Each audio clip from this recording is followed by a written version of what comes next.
Leviticus chapter 15. Discharges causing uncleanliness. The Lord said to Moses and Aaron, "Speak to the Israelites and say to them, when any man has an unusual bodily discharge, such a discharge is unclean, whether it continues flowing from his body or it is blocked. It will make him unclean. This is how his discharge will bring about uncleanliness. Any bed the man with a discharge lies on will be unclean, and anything he sits on will be unclean. Anyone who touches his bed must wash their clothes and bathe with water, and they will be unclean till evening. Whoever sits on anything that the man with a discharge sat on must wash their clothes and bathe with water, and they will be unclean till evening. Whoever touches the man who has a discharge must wash their clothes and bathe with water, and they will be unclean till evening. If a man with a discharge spits on anyone who is clean, they must wash their clothes and bathe with water, and they will be unclean till evening. Everything the man sits on when reading will be unclean. And whoever picks up those things must wash their clothes and bathe with water, and they will be unclean till evening. Anyone the man with a discharge touches without rinsing his hands with water must wash their clothes and bathe with water, and they will be unclean till evening. A clay pot that the man touches must be broken, and any wooden article is to be rinsed with water. When a man is cleansed from his discharge, he is to count off 7 days for his ceremonial cleansing. He must wash his clothes and bathe himself with fresh water, and he will be clean. On the 8th day, he must take 2 doves or 2 young pigeons and come before the Lord into the entrance to the tent of meeting and give them to the priest. The priest is to sacrifice them, the one for sin offering and the other for the burnt offering. In this way, he will make atonement before the Lord for the man because of his discharge. When a man has an emission of semen, he must bathe his whole body with water, and he will be unclean till evening. Any clothing or leather that has semen on it must be washed with water, and it will be unclean till evening. When a man has sexual relations with a woman and there is an emission of semen, both of them must bathe with water, and they will be unclean till evening. When a woman has a regular flow of blood, the impurity of her monthly period will last 7 days. When anyone who touches her will be unclean till evening. Anything she lies on during her period will be unclean, and everything she sits on will be unclean. Anyone who touches her bed will be unclean. They must wash their clothes and bathe with water, and they will be unclean till evening. Anyone who touches anything she sits on will be unclean. They must wash their clothes and bathe with water, and they will be unclean till evening.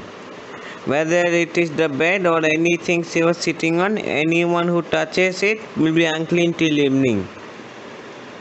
When a woman has a discharge of blood for many days at a time other than her monthly period, or has a discharge that continues beyond her period, she will be unclean as long as she has the discharge. Any bed she lies on while her discharge continues will be unclean, as is her bed during her monthly period. And anything she sits on will be unclean as during her period. Anyone who touches them will be unclean, and they must wash their clothes and bathe with water, and they will be unclean till evening. When she is cleansed from her discharge, she must count off 7 days, and after that she will be ceremonially clean. On the 8th day, she must take 2 doves or 2 young pigeons and bring them to the priest at the entrance to the tent of meeting. The priest is to sacrifice one for a sin offering and the other for a burnt offering. In this way, he will make atonement for her before the Lord for the uncleanness of her discharge. You must keep the Israelites separate from things that make them unclean, so that they will not die in their uncleanness for defiling my dwelling place, which is among them. They are the regulations for a man with a discharge, for anyone made unclean by emission of semen, for a woman in her monthly period, for a man and a woman with a discharge, and for a man who has sexual relations with a woman who is ceremonially unclean. Leviticus chapter 16, the Day of Atonement. The Lord spoke to Moses after the death of the two sons of Aaron who died when they approached the Lord. The Lord said to Moses, "Tell your brother Aaron that he is not to come whenever he chooses into the most holy place behind the curtain in front of the atonement cover on the ark, or else he will die. For I will appear in the cloud over the atonement cover." This is how Aaron is to enter the most holy place. He must first bring a young bull for a sin offering and a ram for a burnt offering. He is to put on the sacred linen tunic with linen undergarments next to his body. He is to tie the linen sash around him and put on the linen turban. These are sacred garments, so he must bathe himself with water before he puts it on. From the Israelite community, he is to take 2 male goats for a sin offering and a ram for a burnt offering. Aaron is to offer the bull for his own sin offering to make atonement for himself and his household. Then he is to take the 2 goats and present them before the Lord at the entrance to the tent of meeting. He is to cast lots for the 2 goats, one lot for the Lord and the other for a scapegoat. Aaron shall bring the goat whose lot falls to the Lord and sacrifice it for a sin offering. But the goat chosen by lots as a scapegoat shall be presented alive before the Lord to be used for making atonement by sending it into the wilderness as a scapegoat. Aaron shall bring the bull for his own sin offering to make atonement for himself and his household, and he is to slaughter the bull for his own sin offering. He is to take a censer full of burning coals from the altar before the Lord, and 2 handfuls of finely ground fragrant incense, and take them behind the curtain. He is to put the incense on the fire before the Lord, and the smoke of the incense will conceal the atonement cover above the tablets of the covenant law, so that he will not die. He is to take some of the bull's blood and with his fingers sprinkle it on the front of the atonement cover. Then he shall sprinkle some of it with his fingers 7 times before the atonement cover. He shall then slaughter the goat for the sin offering for the people, and take his blood behind the curtain to do with it as he did with the bull's blood. He shall sprinkle it on the atonement cover and in front of it. In this way he will make atonement for the most holy place because of the uncleanness and rebellion of the Israelites, whatever their sins have been. He is to do the same for the tent of meeting, which is among them in the midst of their uncleanness. No one is to be in the tent of meeting from the time Aaron goes in to make atonement in the most holy place until he comes out, having made atonement for himself, his household, and the whole community of Israel. Then the Lord then he shall come out to the altar that is before the Lord and make atonement for it. He shall take some of the bull's blood and some of the goat's blood and put it on all the horns of the altar. He shall sprinkle some of the blood on it with his fingers 7 times to cleanse it and to consecrate it from the uncleanness of the Israelites. When Aaron has finished making atonement for the most holy place, the tent of meeting in the altar, he shall bring forward the live goat. He is to lay both hands on the head of the live goat and confess over it all the wickedness and rebellion of the Israelites, all their sins, and put them on the goat's head. He shall send the goat away into the wilderness in the care of someone appointed for the task. The goat will carry on itself all the sins to a remote place, and the man shall release it in the wilderness. Then Aaron is to go into the tent of meeting and take off the linen garments he put on before he entered the most holy place, and he is to leave them there. He shall bathe himself with water in the sanctuary area and put on his regular garments. Then he shall come out and sacrifice the burnt offering for himself and the burnt offering for the people to make atonement for himself and for the people. He shall also burn the fat of the sin offering on the altar. The one who releases the goat as a scapegoat must wash his clothes and bathe himself with water. Afterward, he may come into the camp, the bull and the goat, for the sin offering, whose blood was brought into the most holy place to make atonement, must be taken outside the camp, their hides, flesh, and intestines to be burned up. The man who burns them must wash his clothes and bathe himself with water. Afterward, he may come back to the camp. This is to be a lasting ordinance for you. On the 10th day of the 7th month, you must deny yourselves and do not do any work, whether native born or a foreigner residing among you. Because on this day atonement will be made for you to cleanse you. Then before the Lord you will be clean from all your sins. It is a day of Sabbath, rest, and you must deny yourselves. It is a lasting ordinance. The priest who is anointed and ordained to succeed his father as high priest is to make atonement. He is to put on the sacred linen garments and make atonement for the most holy place, for the tent of meeting and the altar, and for the priests and all the members of the community. This is to be a lasting ordinance for you. Atonement is to be made once a year for all the sins of the Israelites, and it was done as the Lord commanded Moses. Leviticus chapter 17. Eating blood forbidden. The Lord said to Moses, Speak to Aaron and his sons and to all the Israelites and say to them, This is what the Lord has commanded. Any Israelite who sacrifices an ox, a lamb, or a goat in the camp or outside of it, instead of bringing it into the entrance to the tent of meeting to present it as an offering to the Lord in front of the tabernacle of the Lord, such persons shall be considered guilty of bloodshed. They have shed blood and must be cut off from their people. This is so the Israelites will bring to the people the sacrifices they are now making in the open fields. They must bring them to the priest, that is, to the Lord at the entrance to the town of meeting, and sacrifice them as fellowship offerings.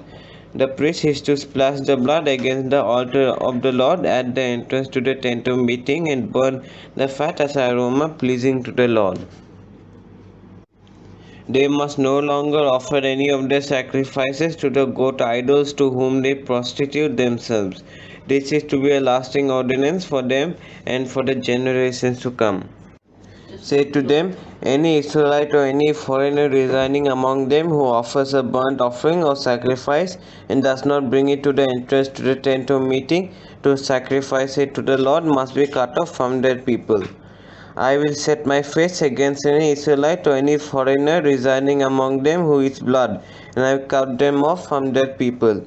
For the life of a creature is in the blood, and I have given it to you to make atonement for yourselves on the altar.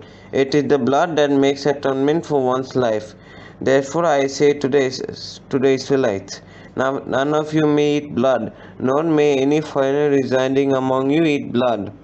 Any Israelite or any foreigner residing among you who hunts any animal or bird that may be eaten must drain out the blood and cover it with earth, because the life of every creature is blood. That is why I have said to the Israelites, you must not eat the blood of any creature, because the life of every creature is in its blood. Anyone who eats it must be cut off. Anyone, whether native born or foreigner, who eats anything found dead or torn by wild animals, must wash their clothes and bathe with water, and they will be ceremonially unclean till evening. Then they will be clean. But if they do not wash their clothes and bathe themselves, they will be held responsible. Leviticus chapter 18. Unlawful sexual relations. The Lord said to Moses, Speak to the Israelites and say to them, I am the Lord your God. You must not do as they do in Egypt, where you used to live, and you must not do as they do in the land of Canaan, where I am bringing you. Do not follow their practices. You must obey my laws and be careful to follow my decrees. I am the Lord your God. Keep my decrees and laws, for whoever obeys them will live by them. I am the Lord. No one is to approach any close relative to have sexual relations. I am the Lord. Do not dishonor your father by having sexual relations with your mother. She is your mother. Do not have relations with her. Do not have sexual relations with your father's wife. That would dishonor your father. Do not have sexual relations with your sister, either your father's daughter or your mother's daughter, whether she was born in the same home or elsewhere. Do not have sexual relations with your son's daughter or your daughter's daughter. That would dishonor you. Do not have sexual relations with the daughter of your father's wife, born to your father, she is your sister. Do not have sexual relations with your father's sister, she is your father's close relative. Do not have sexual relations with your mother's sister, because she is your mother's close relative. Do not dishonor your father's brother by approaching his wife to have sexual relations, she is your aunt. Do not have sexual relations with your daughter-in-law, she is your son's wife. Do not have relations with her. Do not have sexual relations with your brother's wife, that would dishonor your brother. Do not have sexual relations with both a woman and her daughter. Do not have sexual relations with either her son's daughter or her daughter's daughter. They are her close relatives, that is wickedness. Do not take your wife's sister as a rival wife and have sexual relations with her while your wife is living. Do not approach a woman to have sexual relations during the uncleanliness of a monthly period. Do not have sexual relations with your neighbor's wife and defile yourself with her. Do not give any of your children to be sacrificed to Molech, for you must not profane the name of your God. I am the Lord. Do not have sexual relations with a man as one does with a woman. That is detestable. Do not have sexual relations with an animal and defile yourself with it. A woman must not present herself to an animal to have sexual relations with it. That is a perversion. Do not defile yourselves in any of these ways, because this is how the nation that I am going to drive out before you became defiled. Even the land was defiled, so I punished it for its sin, and the land vomited out its inhabitants. But you must keep my decrees and my laws. The native born and the foreigners residing among you must not do any of these detestable things. For all these things were done by the people who lived in the land before you, and the land became defiled. And if you defile the land, it will vomit you out as it vomited out the nations that were before you. Everyone who does any of these detestable things, such persons must be cut off from their people. Keep my requirements and do not follow any of the detestable customs that were practiced before you came, and do not defile yourselves with them. I am the Lord your God. Leviticus chapter 19. Various laws. The Lord said to Moses, "Speak to the entire assembly of Israel and say to them, Be holy, because I, the Lord your God, am holy. Each of you must respect your mother and father, and you must observe my Sabbaths. I am the Lord your God. Do not turn to idols or make metal gods for yourselves. I am the Lord your God. When you sacrifice a fellowship offering to the Lord, sacrifice it in such a way that it will be accepted on your behalf. It shall be eaten on the day you sacrifice it or on the next day. Anything left over until the third day must be burned up. If any of it is eaten on the third day, it is impure and will not be accepted. Whoever eats it will be held responsible because they have desecrated what is holy to the Lord. They must be cut off from their people. When you reap the harvest of your land, do not reap to the very edges of your field or gather the gleanings of your harvest. Do not go over your vineyard the second time or pick up the grapes that have fallen. Leave them for the poor and the foreigner. I am the Lord your God. Do not steal. Do not lie. Do not deceive one another. Do not swear falsely by my name and so profane the name of your God. I am the Lord. Do not defraud your neighbors or rob them. Do not hold back the wages of a hired worker overnight. Do not curse a deaf or put a stumbling block in front of the blind, but fear your God. I am the Lord. Do not pervert justice. Do not so partiality to the poor or favoritism to the great, but judge your neighbor fairly. Do not go about spreading slander among your people. Do not do anything that endangers your neighbor's life. I am the Lord. Do not hate a fellow Israelite in your heart. Rebuke your neighbor frankly, so you will not share in their guilt. Do not seek revenge or bear a grudge against anyone among your people, but love your neighbor as yourself. I am the Lord. Keep my decrees. Do not mate different kinds of animals. Do not plant your field with two kinds of seed. Do not wear clothing woven of two kinds of material. If a man sleeps with a female slave who is promised to another man but who has not been ransomed or given her freedom, there must be due punishment. Yet they are not to be put to death because she has not been freed. The man, however, must bring a ram to the entrance to the tent of meeting for a guilt offering to the Lord. With the ram of the guilt offering, the priest is to make atonement for him before the Lord for the sin he has committed, and his sin will be forgiven. When you enter the land and plant any kind of fruit tree, regard its fruit as forbidden. For 3 years you are to consider it forbidden. It must not be eaten. In the 4th year, all its fruit will be holy, an offering of praise to the Lord. But in the 5th year, you may eat its fruit. In this way, your harvest will be increased. I am the Lord your God. Do not eat any meat with the blood is still in it. Do not practice divination or seek omens. Do not cut the hair at the sides of your head or clip off the edges of your beard. Do not cut your bodies for the dead or put tattoo marks on yourselves. I am the Lord. Do not degrade your daughter by making her a prostitute, or the land be turned to prostitution and be filled with wickedness. Observe my Sabbaths and have reverence for my sanctuary. I am the Lord. Do not turn to mediums or seek out spirits, for you will be defiled by them. I am the Lord your God. Stand up in the presence of the aged, show respect for the elderly, and revere your God. I am the Lord. When foreigners reside among you in your land, do not mistreat them. The foreigners residing among you must be treated as your native born. Love them as yourself, for you were foreigners in Egypt. I am the Lord your God. Do not use dishonest standards when measuring length, weight, or quantity. Use honest scales and honest weight, an honest ephah and an honest hin. I am the Lord your God, who brought you out of Egypt.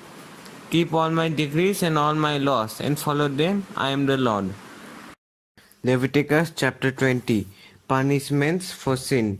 The Lord said to Moses, say to the Israelites, any Israelite or any foreigner residing in Israel who sacrifices any of his children to Molech is to be put to death. The members of the community are to stone him. I myself will set my face against him and will cut him off from his people. For by sacrificing his children to Molech, he has defiled my sanctuary and profaned my holy name. If the members of the community close their eyes when the man sacrifices one of his children to Molech, and if they fail to put him to death, I myself will set my face against him and his family, and will cut them off from their people together with all who follow him in prostituting themselves to Molech.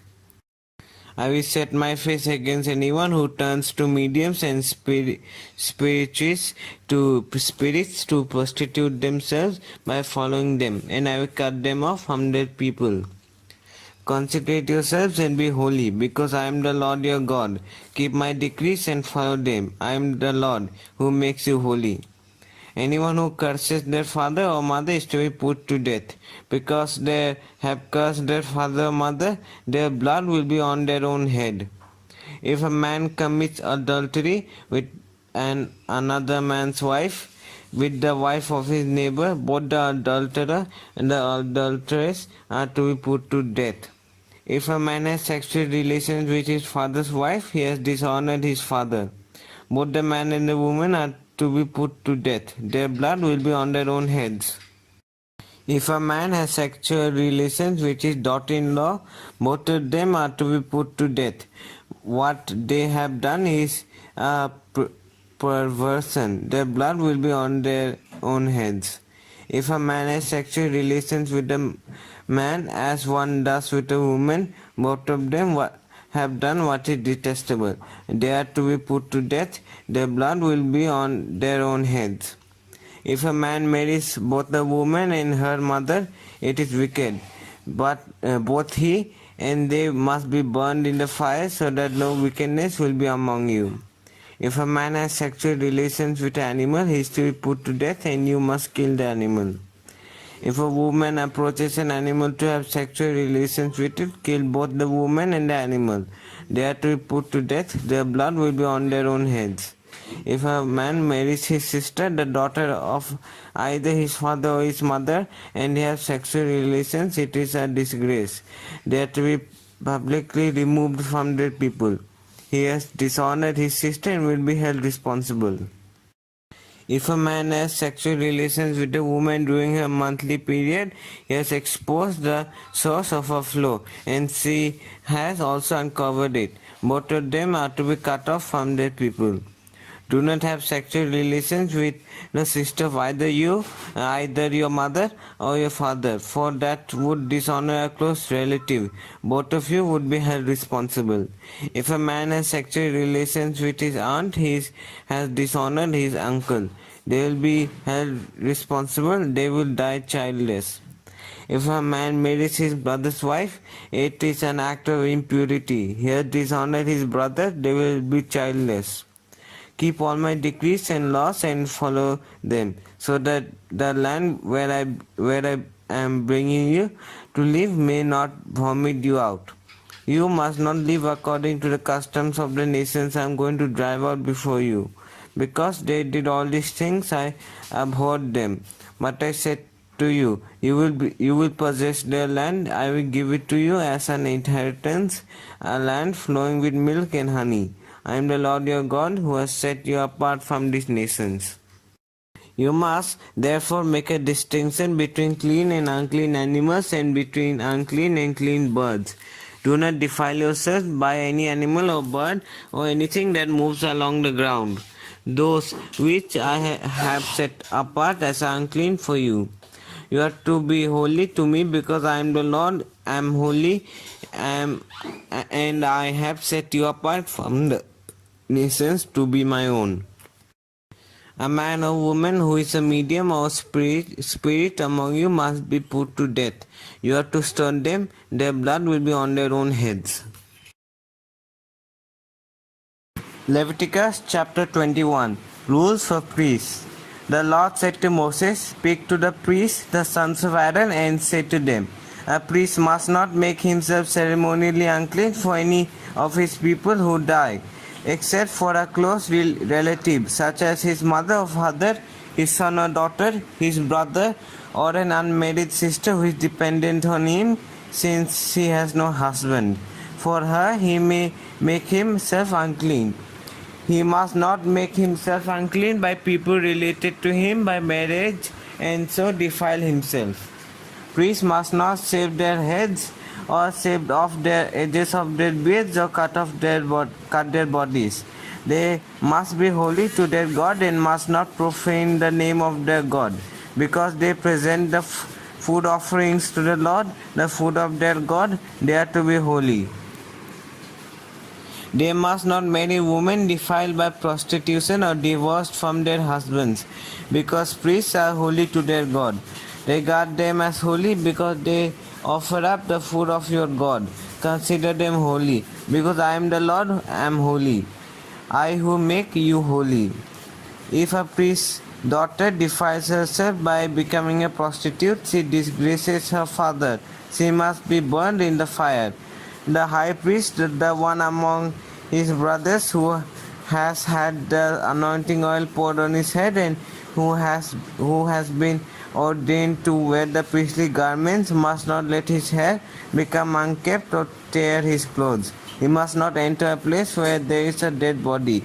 He must not make himself unclean even for his father or mother, nor leave the country of his God or desecrate it, because he has been dedicated by the anointing oil of his God. I am the Lord. The woman he marries must be a virgin. He must not marry a widow, a divorced woman, or a woman defiled by prostitution, but only a virgin from his own people, so that he will not defile his offspring among his people. I am the Lord who makes him holy. The Lord said to Moses, say to Aaron, for the generations to come, none of your descendants who has a defect may come near to offer the food of his God.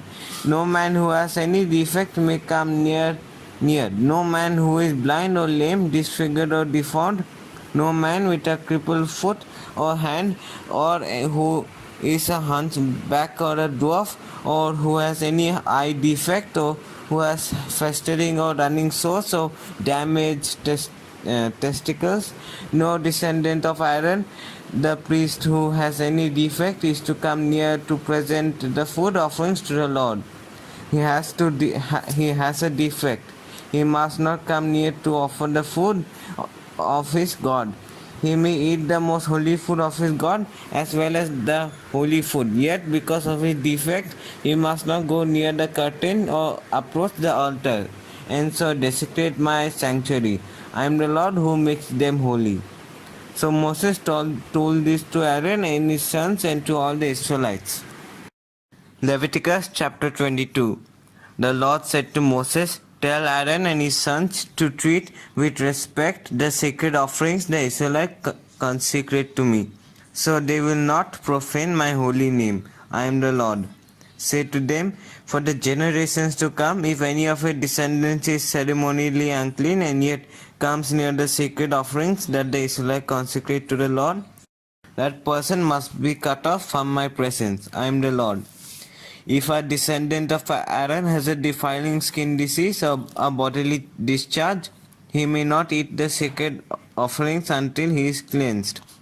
He will also be unclean if he touches something defiled by a corpse or by anyone who has an emission of semen, or if he touches any crawling thing that makes him unclean, or any person who makes him unclean, whatever the uncleanliness may be.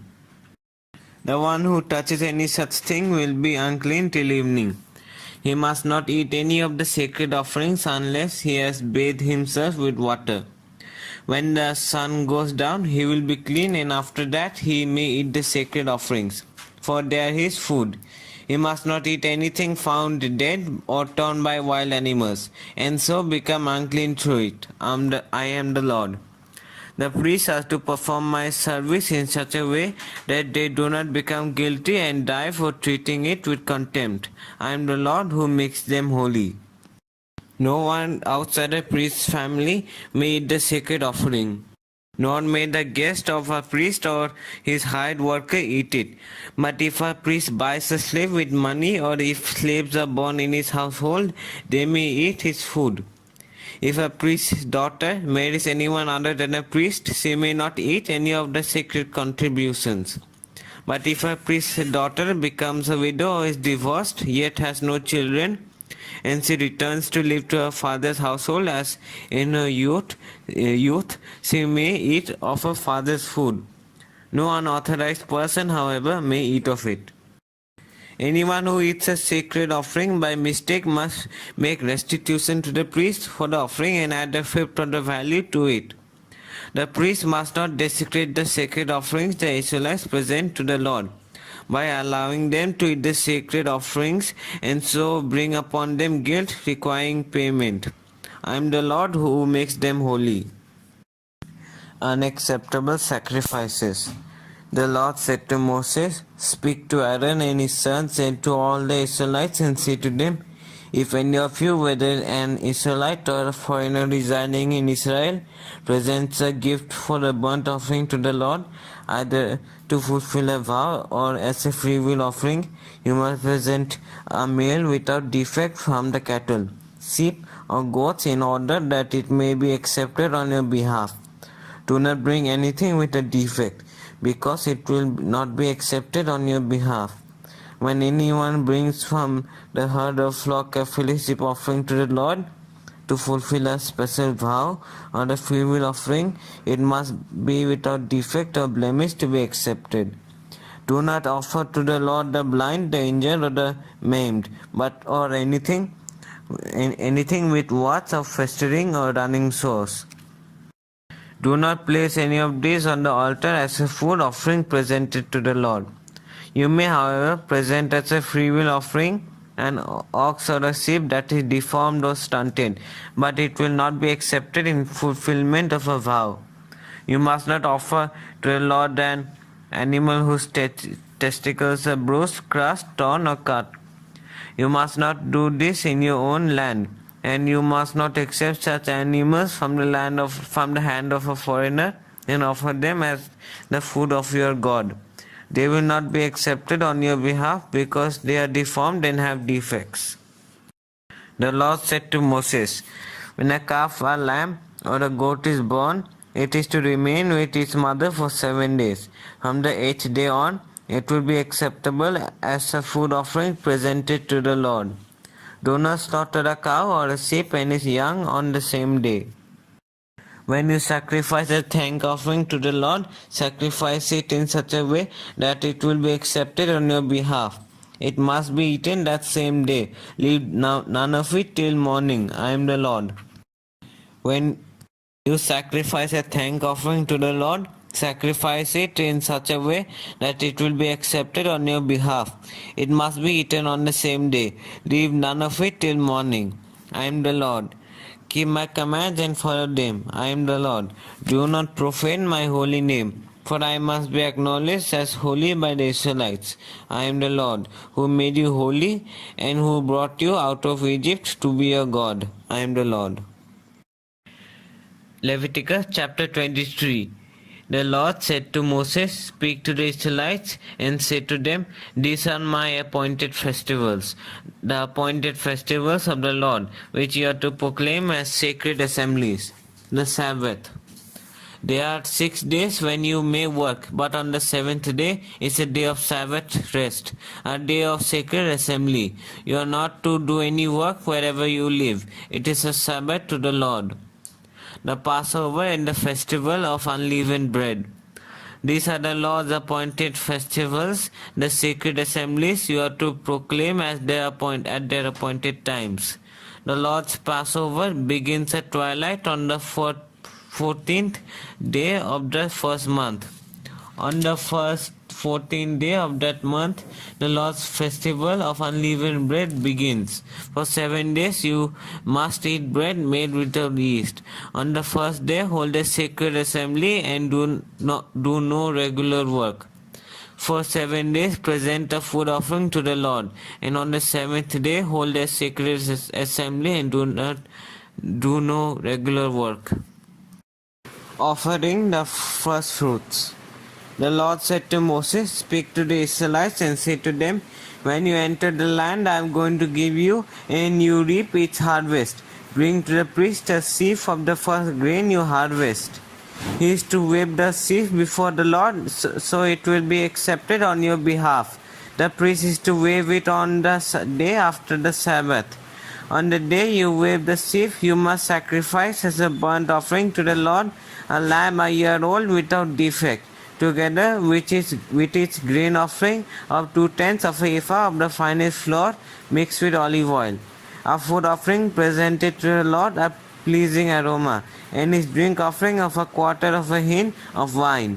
You must not eat any bread or roasted or new grain until the very day you bring this offering to the Lord. This is to be a lasting ordinance for the generations to come wherever you live. The Festival of Weeks. From the day of the Sabbath, the day you brought the sheaf of the wave offering, Count of 7 full weeks.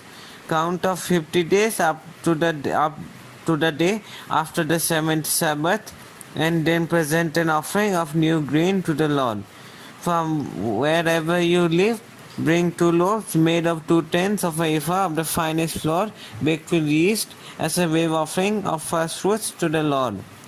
Present with this bread 7 male lambs, each a year old and without defect, 1 young bull and 2 rams. They will be a burnt offering to the Lord, together with their grain offerings and drink offerings, a food offering and aroma pleasing to the Lord. Then sacrifice 1 male goat for a sin offering and 2 lambs, each a year old, for a fellowship offering. The priest is to wave the 2 lambs before the Lord as a wave offering, together with the bread of first fruits. They are a sacred offering to the Lord for the priest. On that same day you are to proclaim a sacred assembly and do no regular work. This is to be a lasting ordinance for the generations to come wherever you live. When you reap the harvest of your land, do not reap to the very edges of your field or gather the gleanings of your harvest. Leave them for the poor and for the foreigners residing among you. I am the Lord your God. The Festival of Trumpets. The Lord said to Moses, "Say to the Israelites, on the first day of the 7th month, you are to have a day of Sabbath rest, a sacred assembly commemorated with trumpet blasts. Do no regular work, but present a food offering to the Lord." The Day of Atonement. The Lord said to Moses, "The 10th day of this 7th month is the Day of Atonement. Hold a sacred assembly and deny yourselves, and present a food offering to the Lord.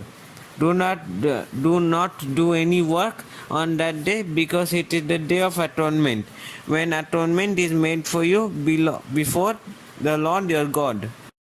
Those who do not deny themselves on that day must be cut off from their people. I will destroy among their people anyone who does any work on that day. You shall do no work at all.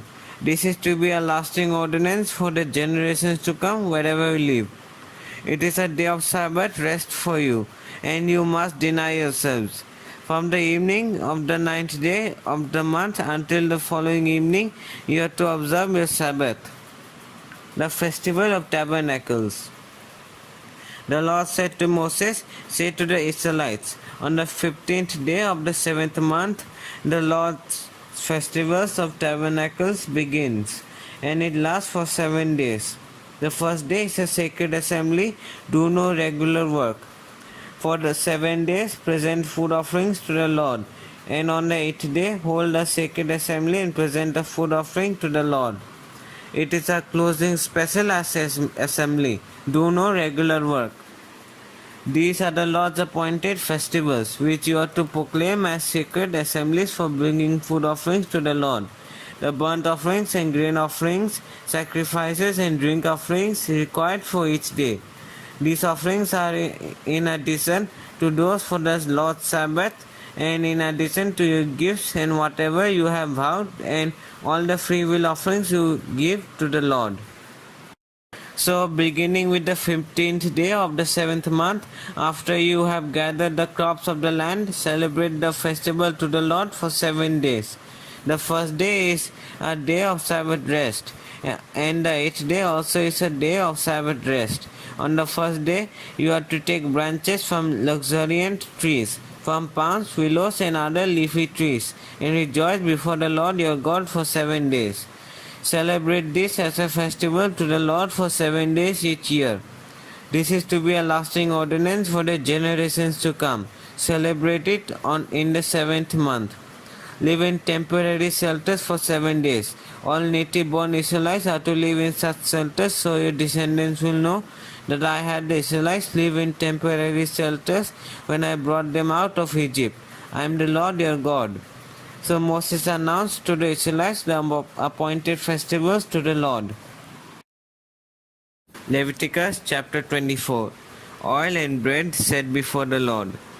The Lord said to Moses, "Command the Israelites to bring you clear oil of pressed olives for the lights, so that the lamps may be kept burning continually. Outside the curtain that seals the ark of the covenant law, in the tent of meeting, Aaron is to tend the lamps before the Lord from evening till morning continually. This is to be a lasting ordinance for the generations to come. The lamps on the pure gold lampstand before the Lord must be tended continually. Take the finest flour and bake 12 loaves of bread, using 2/10 of an ephah for each loaf. Arrange them in 2 stacks, 6 in each stack, on the table of pure gold before the Lord. By each stack put some pure incense as a memorial portion to represent the bread and to be a food offering presented to the Lord. This bread is to be set out before the Lord regularly, Sabbath after Sabbath, on behalf of the Israelites as a lasting covenant. It belongs to Aaron and his sons, who are to eat it in the sanctuary area, because it is a most holy part of the perpetual share of the food offerings presented to the Lord. A blasphemer stoned. Now the son of an Israelite mother and an Egyptian father went out among the Israelites, and a fight broke out in the camp between him and an Israelite. The son of the Israelite woman blasphemed the name with a curse, so they brought him to Moses. His mother's name was Selomith, the daughter of Dibri the Danite. They put him in custody until the will of the Lord should be made clear to them. Then the Lord said to Moses, "Take the blasphemer outside the camp. All those who heard him are to lay their hands on his head, and the entire assembly is to stone him. Say to the Israelites, anyone who curses their God will be held responsible. Anyone who blasphemes the name of the Lord is to be put to death. The entire assembly must stone them, whether foreigner or native born. When they blaspheme the name, they are to be put to death. Anyone who takes the life of a human being is to be put to death. Anyone who takes the life of someone's animal must make restitution, life for life. Anyone who injures a neighbor is to be injured in the same manner. Fracture for fracture, eye for eye, tooth for tooth.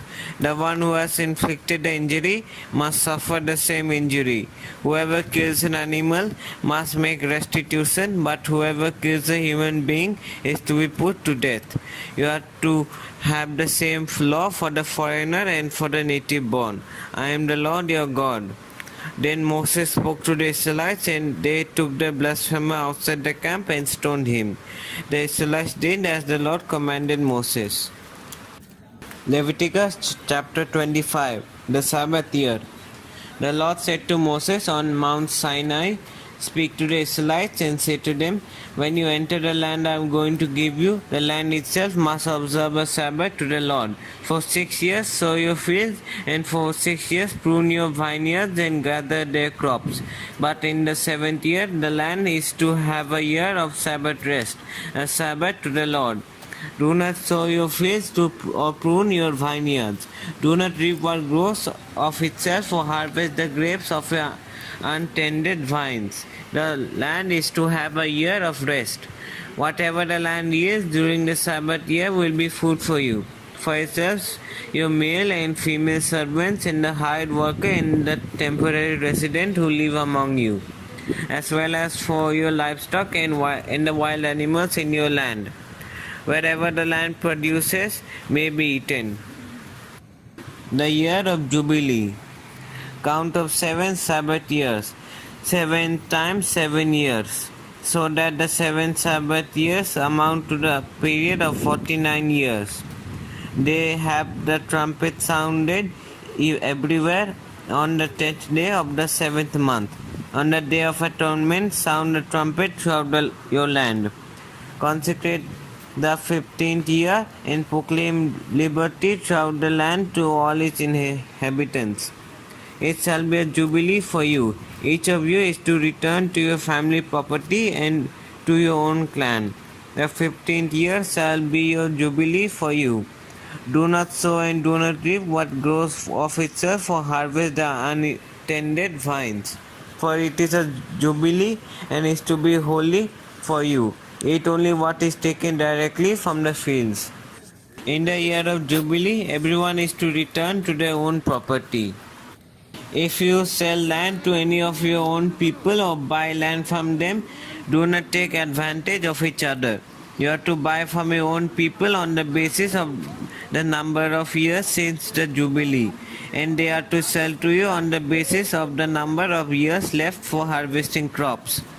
When the years are many, you are to increase the price, and when the years are few, you are to decrease the price, because what is really being sold to you is the number of crops. Do not take advantage of each other, but fear your God. I am the Lord your God. Follow my decrees and be careful to obey my laws, and you will live safely in the land. Then the land will yield its fruits, and you will eat your fill and live there in safety. You may ask, what will we eat in the seventh year if we do not plant or harvest our crops? I will send you such a blessing in the sixth year that the land will yield enough for 3 years. While you plant during the 8th year, you will eat from the old crop and will continue to eat from it until the harvest of the 9th year comes in. The land must not be sold permanently, because the land is mine, and you reside in my land as foreigners and strangers. Throughout the land you hold as a possession, you must provide for the redemption of the land. If anyone among you becomes poor and sells some of their property, their nearest relative is to come and redeem what they have sold.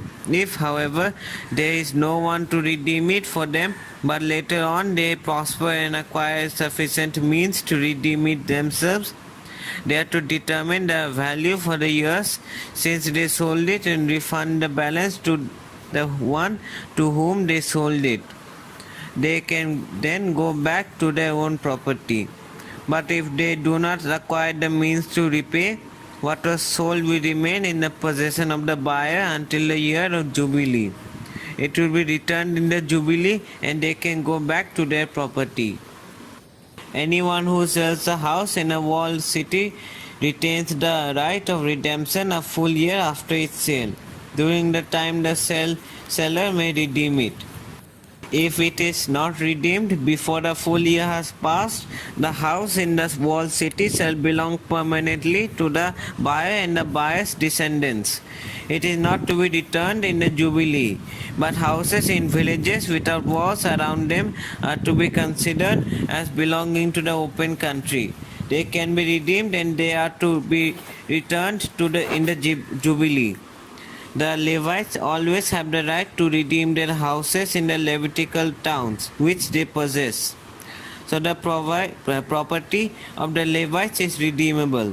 That is, a house sold in any town they hold and is to be returned in the Jubilee, because the houses in the towns of the Levites are their property among the Israelites. But the pasture land belonging to their towns must not be sold. It is their permanent possession.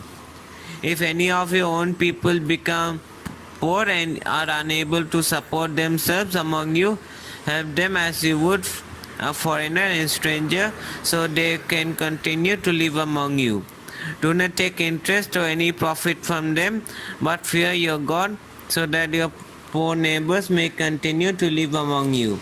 You must not lend them money at interest or sell them food at a profit.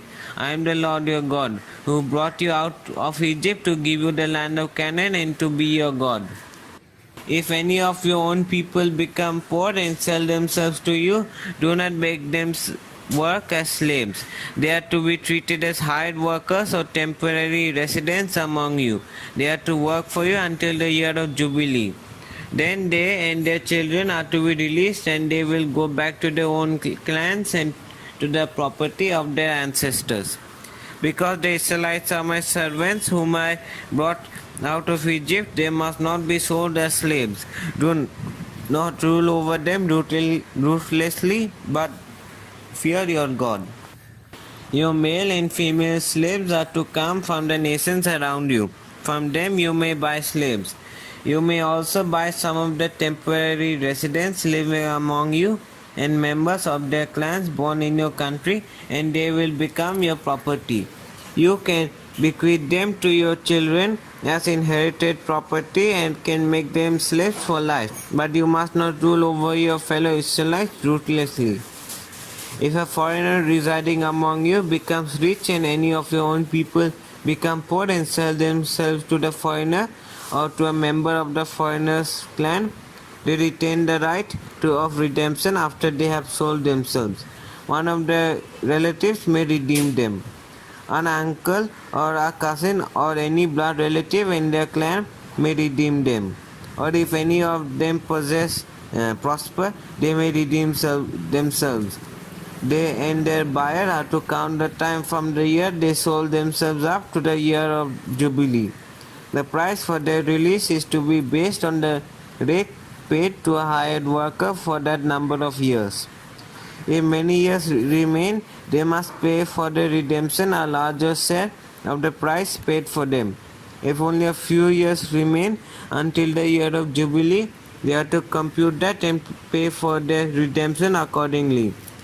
They are to be treated as hired workers from year to year. You must see to it that those to whom they owe service to do not rule over them ruthlessly. Even if they are not redeemed in any of these ways, they and their children are to be released in the year of Jubilee. For the Israelites belong to me as servants. They are my servants whom I brought out of Egypt. I am the Lord your God. Leviticus chapter 26. Reward for obedience. Do not make idols or set up an image or a sacred stone for yourselves, and do not place a carved stone in your land to bow down before it. I am the Lord your God. Observe my Sabbaths and have reverence for my sanctuary. I am the Lord. If you follow my decrees and are careful to obey my commands, I will send you rain in its season, and the ground will yield its crops and the trees their fruit. Your threshing will continue until grape harvest, and the grape harvest will continue until planting, and you will eat all the food you want and live in safety in your land. I will grant peace in your land, and you will lie down, and no one will make you afraid. I will remove wild beasts from the land, and the sword will not pass through your country. You will pursue your enemies, and they will fall by the sword before you. 5 of you will chase 100, and 100 of you will chase 10,000. And your enemies will fall by the sword before you. I will look on you with favor and make you fruitful and increase your numbers. And I will keep my covenant with you. You will still be eating last year's harvest when you will have to move it out to make room for the new. I will put my dwelling place among you, and I will not abhor you. I will walk among you and be your God, and you will be my people. I am the Lord your God, who brought you out of Egypt so that you would no longer be slaves to the Egyptians. I broke the bars of your yoke and enabled you to walk with heads held high. Punishment for disobedience. But if you will not listen to me and carry out all these commands, and if you reject my decrees and abhor my laws and fail to carry out all my commands and so violate my covenant, then I will do this to you. I will bring on you sudden terror, wasting diseases and fever that will destroy your sight and sap your strength. You will plant seed in vain, because your enemies will eat it. I will set my face against you so that you will be defeated by your enemies. Those who hate you will rule over you, and you will flee even when no one is pursuing you. If after all this you will not listen to me, I will punish you for your sins 7 times over. I will break down your stubborn pride and make the sky above you like iron and the ground beneath you like bronze. Your strength will be spent in vain, because your soil will not yield its crops, nor will the trees of your land yield their fruit. If you remain hostile towards me and refuse to listen to me, I will multiply your afflictions 7 times over, as your sins deserve. I will send wild animals against you, and they will rob you of your children, destroy your cattle, and make you so few in numbers that your roads will be deserted. If in spite of these things you do not accept my correction, but continue to be hostile towards me, I myself will be hostile towards you, and will afflict you for your sins 7 times over. And I will bring the sword on you to avenge the breaking of the covenant. When you withdraw into your cities, I will send a plague among you, and you will be given into enemy hands. When I cut off your supply of bread, 10 women will be able to bake your bread in one oven, and they will dole out the bread by weight. You will eat, but you will not be satisfied. If in spite of this you still do not listen to me, but continue to be hostile towards me, then in my anger I will be hostile towards you, and I myself will punish you for your sins 7 times over. You eat the flesh of your sons and the flesh of your daughters. I will destroy your high places, cut down your incense altars, and pile your dead bodies on the lifeless forms of your idols, and I will abhor you. I will turn your cities into ruins and lay waste to your sanctuaries, and I will take no delight in the pleasing aroma of your offerings. I myself will lay waste the land, so that your enemies who live there will be appalled. I will scatter you among the nations, and will draw out my sword and pursue you. Your land will be laid waste, and your cities will lie in ruins. Then the land will enjoy its Sabbath years all the time that it lies desolate, and you are in the country of your enemies. Then the land will rest and enjoy its Sabbaths. All the time that it lies desolate, the land will have the rest it did not have during the Sabbaths you lived in it. As for those of you who are left, I will make their hearts so fearful in the lands of their enemies that the sound of a wind-blown leaf will put them to flight. They will run as through fleeing from the sword, and they will fall even though no one is pursuing them. They will stumble over one another as though fleeing from the sword, even though no one is pursuing them. So you will not be able to stand before your enemies. You will perish among the nations, the land of your enemies will devour you. Those of you who are left will waste away in the lands of your enemies because of their sins, and also because of their ancestors' sins, they will waste away. But if they will confess their sins and the sins of their ancestors, their unfaithfulness and their hostility towards me, which made me hostile towards them, so that I sent them into the land of their enemies, then when their uncircumcised hearts are humbled and they pray for their sin, I will remember my covenant with Jacob, and my covenant with Isaac, and my covenant with Abraham, and I will remember the land. For the land will be deserted by them, and will enjoy its Sabbaths while it lies desolate without them. They will pay for their sins because they rejected my laws and abhorred my decrees. Yet in spite of this, when they are in the land of their enemies, I will not reject them or abhor them, so as to destroy them completely, breaking my covenant with them. I am the Lord their God. But for their sake I will remember the covenant with their ancestors, whom I brought out of Egypt in the sight of the nations, to be their God. I am the Lord.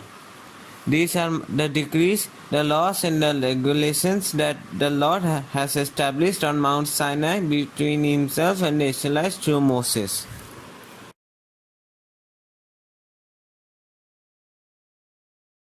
Leviticus chapter 26. Reward for obedience. Do not make idols or set up an image or a sacred stone for yourselves, and do not place a carved stone in your land to bow down before it. I am the Lord your God. Observe my Sabbaths and have reverence for my sanctuary. I am the Lord. If you follow my decrees and are careful to obey my commands, I will send you rain in its season, and the ground will yield its crops, and the trees their fruit. Your threshing will continue until grape harvest, and the grape harvest will continue until planting, and you will eat all the food you want and live in safety in your land. I will grant peace in your land, and you will lie down, and no one will make you afraid. I will remove wild beasts from the land, and the sword will not pass through your country. You will pursue your enemies, and they will fall by the sword before you. 5 of you will chase 100, and 100 of you will chase 10,000. And your enemies will fall by the sword before you. I will look on you with favor and make you fruitful and increase your numbers. And I will keep my covenant with you. You will still be eating last year's harvest when you will have to move it out to make room for the new. I will put my dwelling place among you, and I will not abhor you. I will walk among you and be your God, and you will be my people. I am the Lord your God, who brought you out of Egypt so that you would no longer be slaves to the Egyptians. I broke the bars of your yoke and enabled you to walk with heads held high. Punishment for disobedience. But if you will not listen to me and carry out all these commands, and if you reject my decrees and abhor my laws and fail to carry out all my commands and so violate my covenant, then I will do this to you. I will bring on you sudden terror, wasting diseases and fever that will destroy your sight and sap your strength. You will plant seed in vain, because your enemies will eat it. I will set my face against you so that you will be defeated by your enemies. Those who hate you will rule over you, and you will flee even when no one is pursuing you. If after all this you will not listen to me, I will punish you for your sins 7 times over. I will break down your stubborn pride and make the sky above you like iron and the ground beneath you like bronze. Your strength will be spent in vain, because your soil will not yield its crops, nor will the trees of your land yield their fruit. If you remain hostile towards me and refuse to listen to me, I will multiply your afflictions 7 times over, as your sins deserve. I will send wild animals against you, and they will rob you of your children, destroy your cattle, and make you so few in numbers that your roads will be deserted.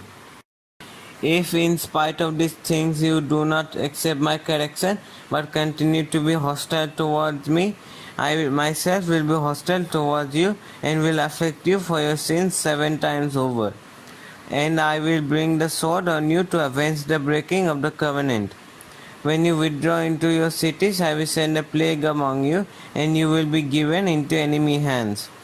When I cut off your supply of bread, 10 women will be able to bake your bread in one oven, and they will dole out the bread by weight.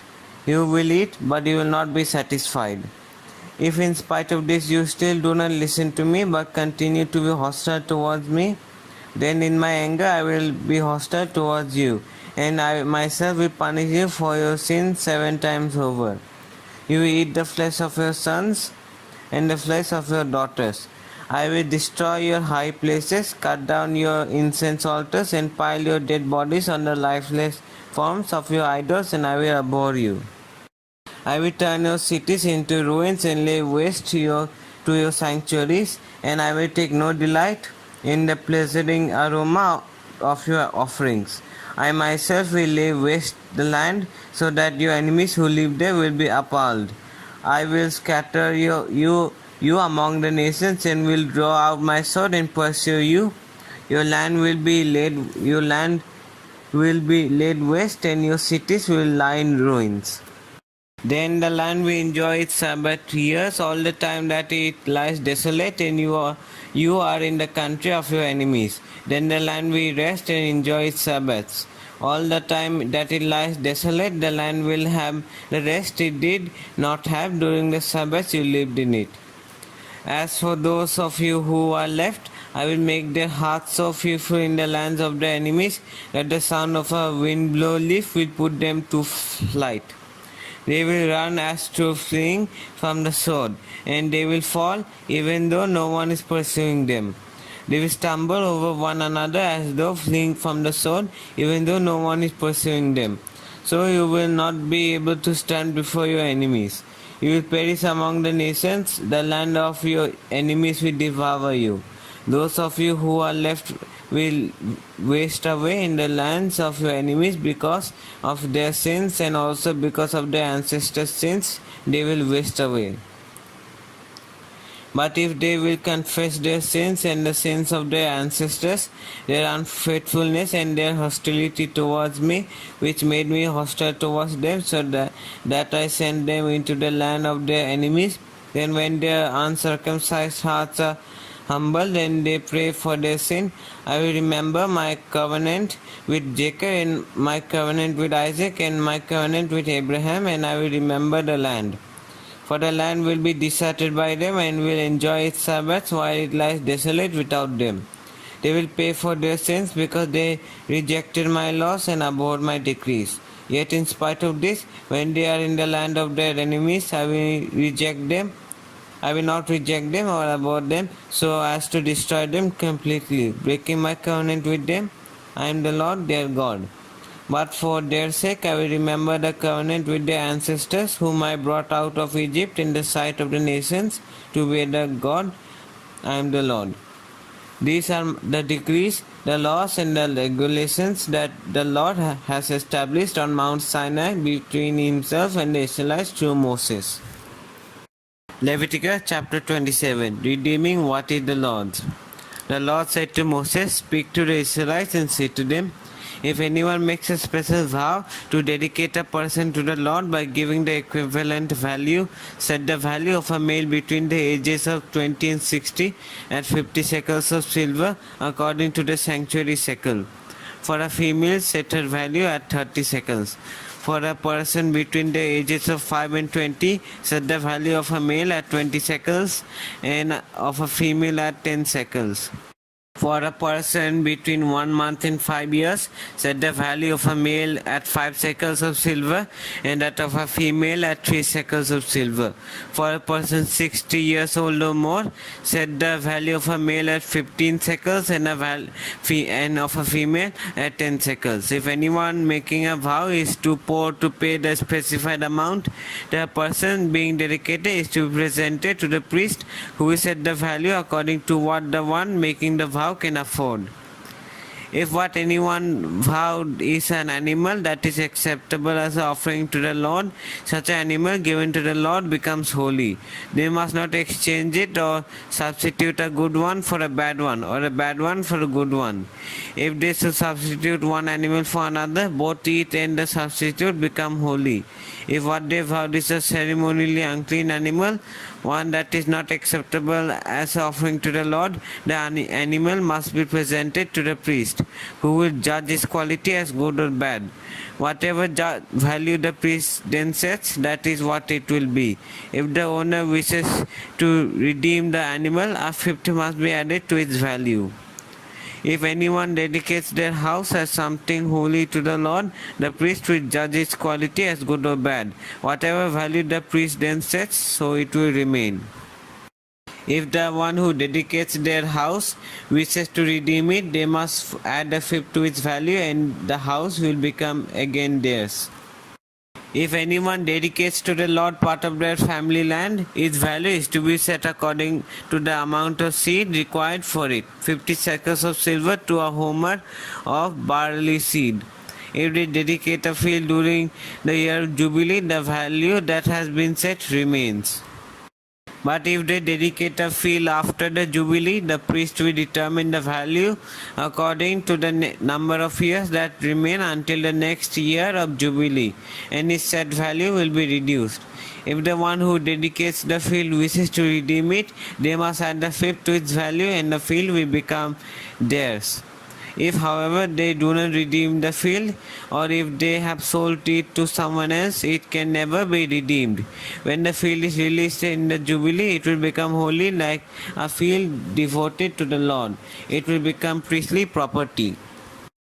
If anyone dedicates to the Lord a field they have bought, which is not part of their family land, the priest will determine its value up to the year of Jubilee, and that person must pay its value on that day as something holy to the Lord. In the year of Jubilee, the field will revert to the person from whom it was bought, and the one whose land it was. Every value is to be set according to the sanctuary shekels, 20 gerahs to the shekel. No one, however, may dedicate the firstborn of an animal, since the firstborn already belongs to the Lord. Whether an ox or a sheep, it is the Lord's. If it is one of the unclean animals, it may be brought back at its set value, adding a fifth of the value to it. If it is not redeemed, it is to be sold at its set value. But nothing that that a person owns and devotes to the Lord, whether a human being or an animal of family land, may be sold or redeemed. Everything so devoted is most holy to the Lord. No persons devoted to destruction may be ransomed. They are to be put to death. A tithe of everything from the land, whether grain from the soil or fruit from the trees, belongs to the Lord. It is holy to the Lord. Whoever would redeem any of the tithe must add the fifth of the value to it.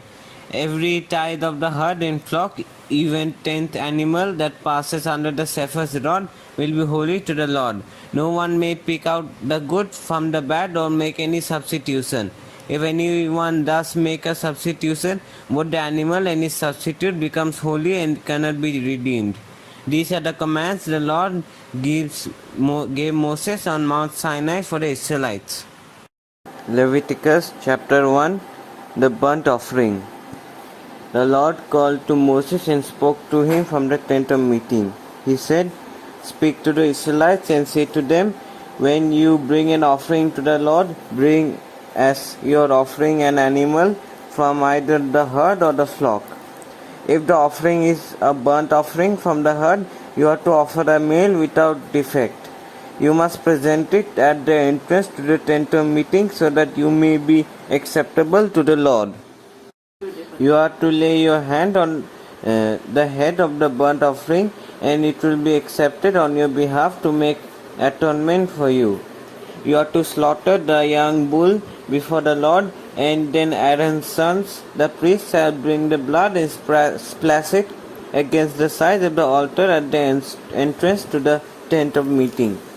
You are to skin the burnt offering and cut it into pieces. The sons of Aaron, the priest, are to put fire on the altar and arrange wood on the fire. Then Aaron's sons and the priests shall arrange the pieces, including the head and the fat, on the wood that is burning on the altar. You are to wash the internal organs and the legs with water, and the priest is to burn all of it on the altar. It is a burnt offering, a food offering, an aroma pleasing to the Lord.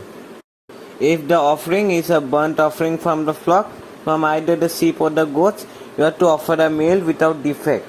You are to slaughter it at the north side of the altar before the Lord, and Aaron's sons, the priests, shall splash its blood against the sides of the altar. You are to cut it into pieces, and the priest shall arrange them, including the head and the fat, on the wood that is burning on the altar. You are to wash the internal organs and the legs with water, and the priest is to bring all of them and burn them on the altar. It is a burnt offering, a food offering, an aroma pleasing to the Lord. If the offering to the Lord is a burnt offering of birds, you are to offer a dove or a young pigeon. The priest shall bring it to the altar, wring off the head and burn it on the altar. Its blood shall be drained out on the side of the altar. He is to remove the crop and the feathers and throw them down east of the altar where the ashes are. He shall tear it open by the wings, not dividing it completely, and then the priest shall burn it on the wood that is burning on the altar. It is a burnt offering, a food offering, and aroma pleasing to the Lord. Leviticus chapter 2, the grain offering. When anyone brings a grain offering to the Lord, your offering is to be of the finest flour. You are to pour olive oil on it, put incense on it, and take it to the Aaron's sons and the priests. The priest shall take a handful of the flour and oil, together with all the incense, and burn this as a memorial portion on the altar, a food offering, an aroma pleasing to the Lord. The rest of the grain offering belongs to Aaron and his sons. It is a most holy part of the food offering presented to the Lord. If you bring a grain offering baked in an oven, it is to consist of the finest flour, either thick loaves made without yeast, and with olive oil mixed in, or thin loaves made without yeast and brushed with olive oil. If your grain offering is prepared on a griddle, it is to be made of the finest flour mixed with oil and without yeast. Crumble it and pour oil on it. It is a grain offering. If your grain offering is cooked in a pan, it is to be made of the finest flour and some olive oil. Bring the grain offering made of these things to the Lord. Present it to the priest, who shall take it to the altar. He shall take out the memorial portion from the grain offering and burn it on the altar as a food offering, an aroma pleasing to the Lord. The rest of the grain offering belongs to Aaron and his sons. It is a most holy part of the food offerings presented to the Lord. Every grain offering you bring to the Lord must be made without yeast, for you are not to burn any yeast or honey in a food offering presented to the Lord. You may bring them to the Lord as an offering of the first fruits, but they are not to be offered on the altar as a pleasing aroma. Season all your grain offerings with salt. Do not leave the salt of the covenant of your God out of your grain offerings. Add salt to all your offerings. If you bring a grain offering of first fruits to the Lord, offer crushed heads of the new grain roasted in the fire. Pour oil and incense on it. It is a grain offering. The priest shall burn the memorial portion of the crushed grain and the oil together with all the incense as a food offering presented to the Lord. Leviticus chapter 3. The fellowship offering. If your offering is a fellowship offering and you offer an animal from the herd, whether male or female, you are to present before the Lord an animal without defect. You are to lay your hand on the head of your offering and slaughter it at the entrance to the tent of meeting. Then Aaron's sons, the priests, shall splash the blood against the sides of the altar. From the fellowship offering you are to bring a food offering to the Lord, and the internal organs and all the fat that is connected to them, both kidneys with the fat on them near the loins, and the long lobe of the liver, which you will remove with the kidneys. Then Aaron's sons are to burn it on the altar on top of the burnt offering that is lying on the burning wood. It is a food offering, an aroma pleasing to the Lord. If you offer an animal from the flock as a fellowship offering to the Lord, you are to offer a male or female without defect. If you offer a lamb, you are to present it before the Lord. Lay your hand on its head and slaughter it in front of the tent of meeting. Then Aaron's sons shall splash its blood against the sides of the altar. From the fellowship offering, you are to bring a food offering to the Lord. Its fat, the entire fat tail cut off close to the backbone, the internal organs and all the fat that is connected to them, both kidneys with the fat on them near the loins, and the long lobe of the liver, which you will remove with the kidneys. The priest shall burn them on the altar as a food offering presented to the Lord. If your offering is a goat, you are to present it before the Lord. Lay your hand on its head and slaughter it in front of the tent of meeting.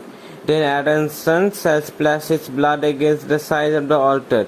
From what you offer, you are to present this food offering to the Lord, the internal organs and all the fat that is connected to them, both kidneys with the fat on them near the loins, and the long lobe of the liver, which you will remove with the kidneys. The priest shall burn them on the altar as a food offering, a pleasing aroma. All the fat is the Lord's. This is the lasting ordinance for the generations to come. Wherever you live, you must not eat any fat or any blood.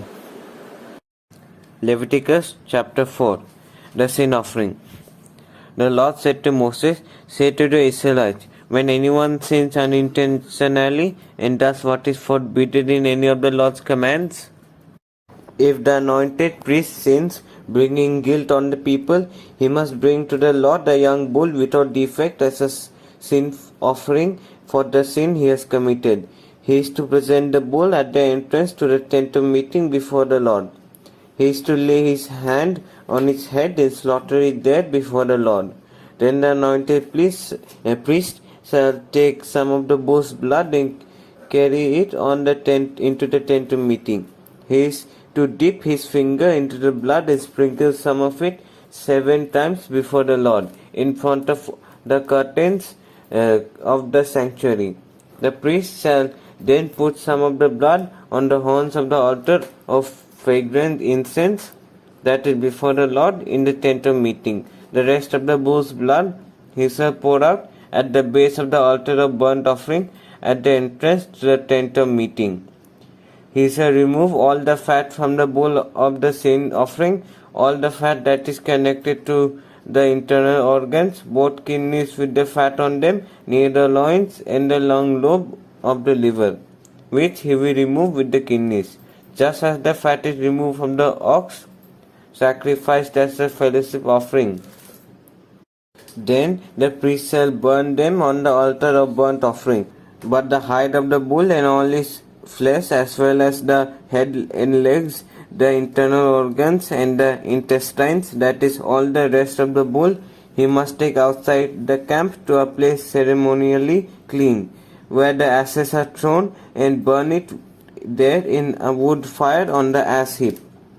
If the whole Israelite community sins unintentionally and does what is forbidden in any of the Lord's commands, even though the community is unaware of the matter, when they realize their guilt and the sin they committed becomes known, the assembly must bring a young bull as a sin offering and present it before the tent of meeting.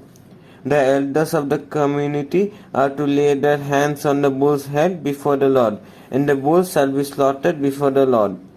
Then the anointed priest is to take some of the bull's blood into the tent of meeting. He shall dip his finger into the blood and sprinkle it before the Lord 7 times in front of the curtain. He is to put some of the blood on the horns of the altar that is before the Lord in the tent of meeting. The rest of the blood he shall pour out at the base of the altar of burnt offering at the entrance to the tent of meeting. He shall remove all the fat from it and burn it on the altar, and do it with this bull just as he did with the bull for the sin offering. In this way the priest will make atonement for them, and they will be forgiven. Then he shall take the bull outside the camp and burn it as he burned the first bull. This is the sin offering for the community. When a leader sins unintentionally and does what is forbidden in any of the commands of the Lord his God, when he realizes his guilt and the sin he has committed becomes known, he must bring as his offering a male goat without defect.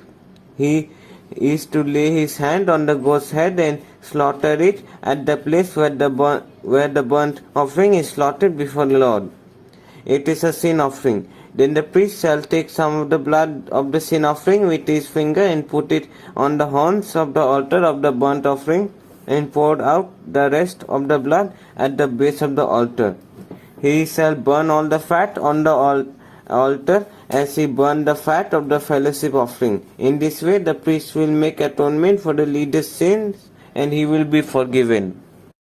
If any member of the community sins unintentionally and does what is forbidden in any of the Lord's commands, when they realize their guilt and the sin they have committed becomes known, they must bring as their offering for the sin they committed a female goat without defect.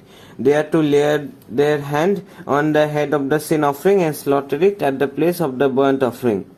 Then the priest is to take some of the blood with his finger and put it on the horns of the altar of burnt offering, and pour out the rest of the blood at the base of the altar. They shall remove all the fat, just as the fat is removed from the fellowship offering, and the priest shall burn it on the altar as an aroma pleasing to the Lord. In this way the priest will make atonement for them, and they will be forgiven. If they bring a lamb as their sin offering, they are to bring a female without defect. They are to lay their hand on its head and slaughter it for a sin offering at the place where the burnt offering is slaughtered. Then the priest shall take some of the blood of the sin offering with his finger and put it on the horns of the altar of burnt offering, and pour out the rest of the blood at the base of the altar. They shall remove all the fat, just as the fat is removed from the lamb of the fellowship offering, and the priest shall burn it on the altar on top of the food offerings presented to the Lord. In this way, the priest will make atonement for them for the sin they have committed, and they will be forgiven. Leviticus chapter 5. If anyone sins because they do not speak up when they hear a public charge to testify regarding something they have seen or learned about, they will be held responsible. Or if anyone unwittingly touches anything ceremonially unclean, whether the carcass of an unclean animal, wild or domestic, or of any unclean creature that moves along the ground, and they are unaware that they have become unclean, but then they come to realize their guilt, or if they touch human uncleanliness, anything that would make them unclean, even though they were unaware of it, but then they learn of it and realize their guilt, or if anyone thoughtlessly takes an oath to do anything, whether good or evil, and any matter one might carelessly swear about, even though they are unaware of it, but then they learn of it and realize their guilt. When anyone realizes their guilt in any of these matters, they must confess in what way they have sinned, and as a penalty for the sin they have committed, they must bring to the Lord a female lamb or goat from the flock as a sin offering, and the priest shall make atonement for them for their sin. Anyone who cannot afford a lamb is to bring 2 doves or 2 young pigeons to the Lord as a penalty for their sin, one for a sin offering and the other for a burnt offering. They are to bring them to the priest, who shall first offer the one for the sin offering. He is to wring its head from its neck, not dividing it completely, and to splash some of the blood of the sin offering against the side of the altar. The rest of the blood must be drained out at the base of the altar. It is a sin offering. The priest shall then offer the other as a burnt offering in the prescribed way and make atonement for them for the sin they have committed, and they will be forgiven. If, however, they cannot afford 2 doves or 2 young pigeons, they are to bring as an offering for their sin a tenth of an ephah of the finest flour of a sin offering. They must not put oil or incense on it, because it is a sin offering. They are to bring it to the priest, who shall take a handful of it as a memorial portion and bring it, burn it on the altar on top of the food offerings presented to the Lord. It is a sin offering. In this way, the priest will make atonement for them for any of the sins they have committed, and they will be forgiven. The rest of the offering will belong to the priest, as in the case of the grain offering. The guilt offering. The Lord said to Moses, when anyone is unfaithful to the Lord by sinning unintentionally in regard to any of the Lord's holy things, they are to bring to the Lord as a penalty a ram from the flock, one without defect and of the proper value in silver, according to the sanctuary shekel. It is a guilt offering. They must make restitution for what they have failed to do in regard to the holy things, pay an additional penalty of a fifth of its value, and give it all to the priest. The priest will make atonement for them with the ram as a guilt offering, and they will be forgiven. If anyone sins and does what is forbidden in any of the Lord's commands, even though they do not know it, they are guilty and will be held responsible. They are to bring to the priest as a guilt offering a ram from the flock, one without defect and of the proper value. In this way, the priest will make atonement for them for the wrong they have committed unintentionally, and they will be forgiven. It is a guilt offering. They have been guilty of wrongdoing against the Lord. Leviticus chapter 6. The Lord said to Moses, "If anyone sins and is unfaithful to the Lord by deceiving a neighbor about something entrusted to them or left in their care, or about something stolen, or if they cheat a neighbor, or if they find lost property and lie about it, or if they swear falsely about any such sin that people may commit, when they thus sin and realize their guilt, they must return what they have stolen or taken by extortion, or what was entrusted to them, or the lost property they found, or whatever it was they swore falsely about. They must take restitution in full at the fifth of the value to it, and give it all to the owner on the day they present their guilt offering. And as a penalty they must bring to the priest, that is, to the Lord, their guilt offering, a ram from the flock, one without defect and a proper value. In this way the priest will make atonement for them before the Lord, and they will be forgiven for any of the things that they did that made them guilty. The burnt offering. The Lord said to Moses, "Give Aaron and his sons this command. These are the regulations for the burnt offering. The burnt offering is to remain on the altar hearth throughout the night till morning, and the fire must be kept burning on the altar. The priest shall then put on his linen clothes with linen undergarments next to his body, and shall remove the ashes of the burnt offering that the fire has consumed on the altar, and place them beside the altar. Then he is to take off these clothes and put on others, and carry the ashes outside the camp to a place that is ceremonially clean. The fire on the altar must be kept burning. It must not go out. Every morning the priest is to add firewood and arrange the burnt offering on the fire and burn the fat of the fellowship offerings on it. The fire must be kept burning on the altar continuously. It must not go out." The grain offering. These are the regulations for the grain offering. Aaron's sons are to bring it before the Lord in front of the altar. The priest is to take a handful of the finest flour and some olive oil, together with all the incense on the grain offering, and burn the memorial portion on the altar as an aroma pleasing to the Lord. Aaron and his sons shall eat the rest of it, but it is to be eaten without yeast in the sanctuary area. They are to eat it in the courtyard of the tent of meeting.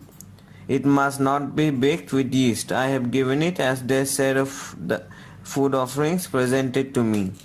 Like the sin offering and the guilt offering, it is most holy.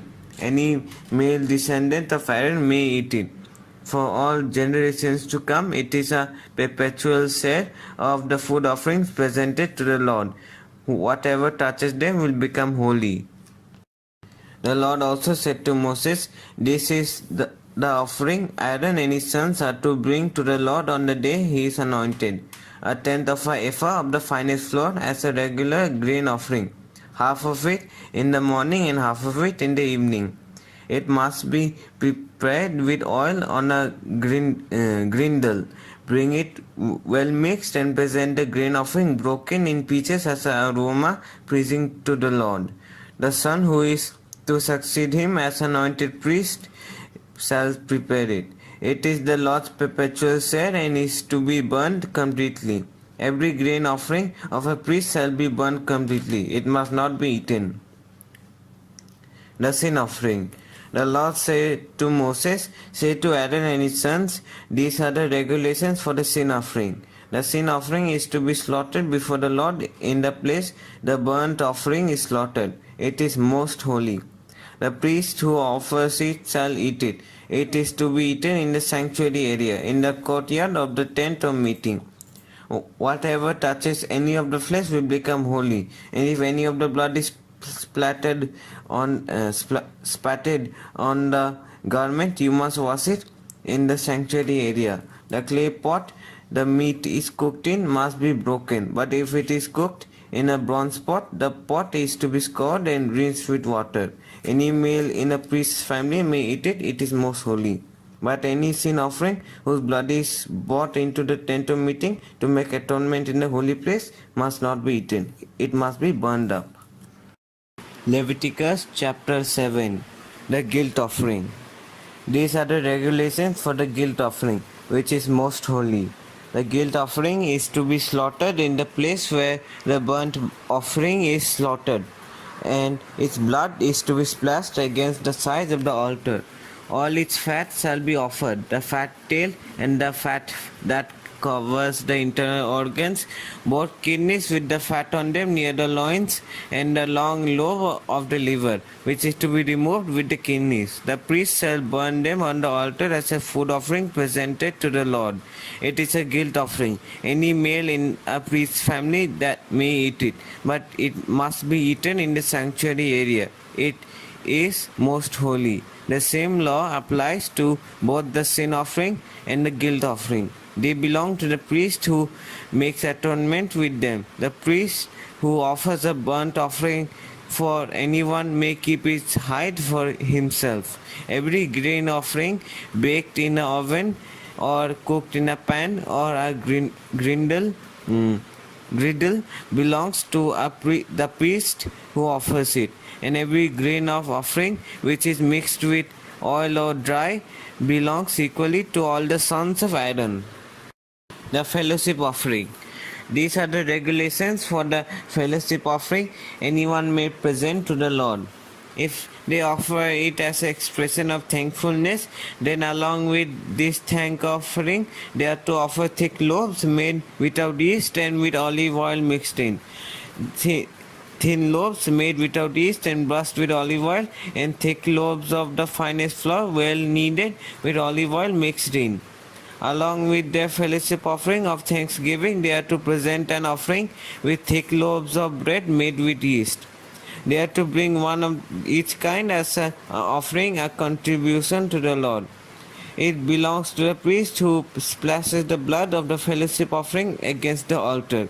The meat of the fellowship offering of thanksgiving must be eaten on the day it is offered. They must leave none of it till morning. If, however, their offering is the result of a vow or is a free will offering, the sacrifice shall be eaten on the day they offer it, but anything left over may be eaten on the next day. Any meat of the sacrifice left over till the third day must be burned up. If any meat of the fellowship offering is eaten on the third day, the one who offered it will not be accepted. It will not be reckoned to their credit, for it has become impure. The person who eats any of it will be held responsible. Meat that touches anything ceremonially unclean must not be eaten. It must be burned up. As for other meat, anyone ceremonially clean may eat it. But if anyone who is unclean eats any meat of the fellowship offering belonging to the Lord, they must be cut off from their people. Anyone who touches something unclean, whether human uncleanness or the unclean animal or any unclean creature that moves along the ground, and then eats any of the meat of the fellowship offering belonging to the Lord, must be cut off from their people. Eating fat and the blood forbidden. The Lord said to Moses, "Say to the Israelites, do not eat any of the fat of cattle, sheep or goats. The fat of an animal found dead or torn by wild animals may be used for any other purpose, but you must not eat it.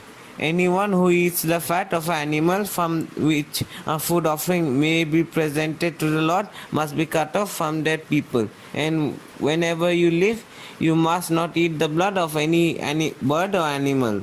Anyone who eats blood must be cut off from their people." The priest said, "The Lord said to Moses, say to the Israelites, anyone who brings a fellowship offering to the Lord is to bring part of it as their sacrifice to the Lord. With their own hands they are to present the food offering to the Lord.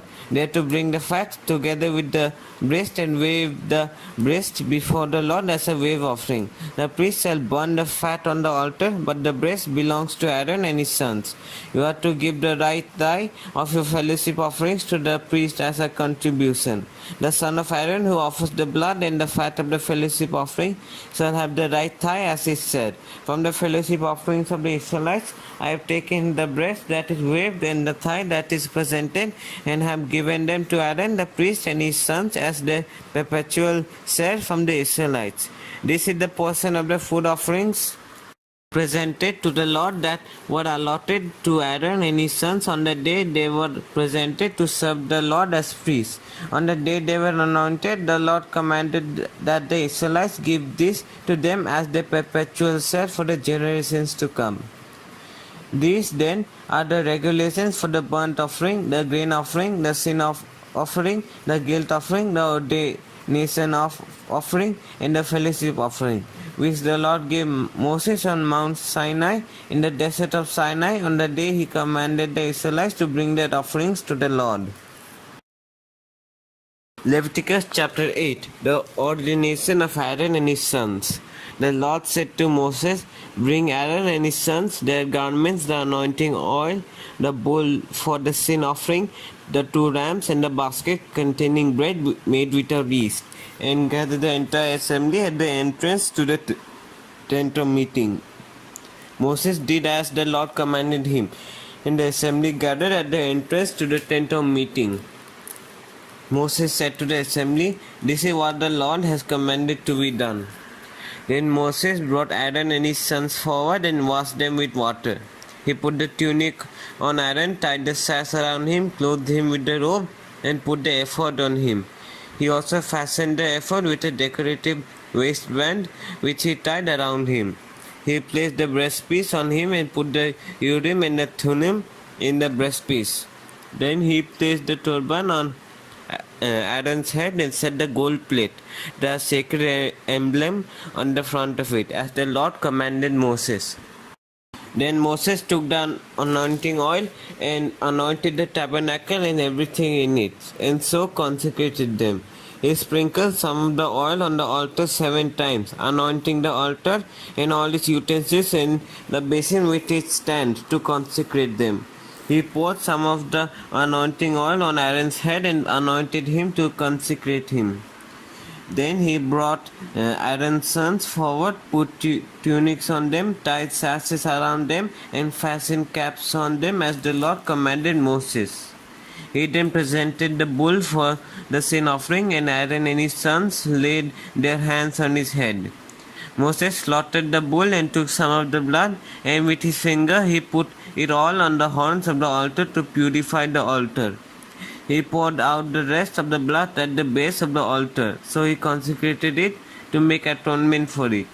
Moses also took all the fat around the internal organs, the long lobe of the liver, and both kidneys and their fat, and burned it on the altar.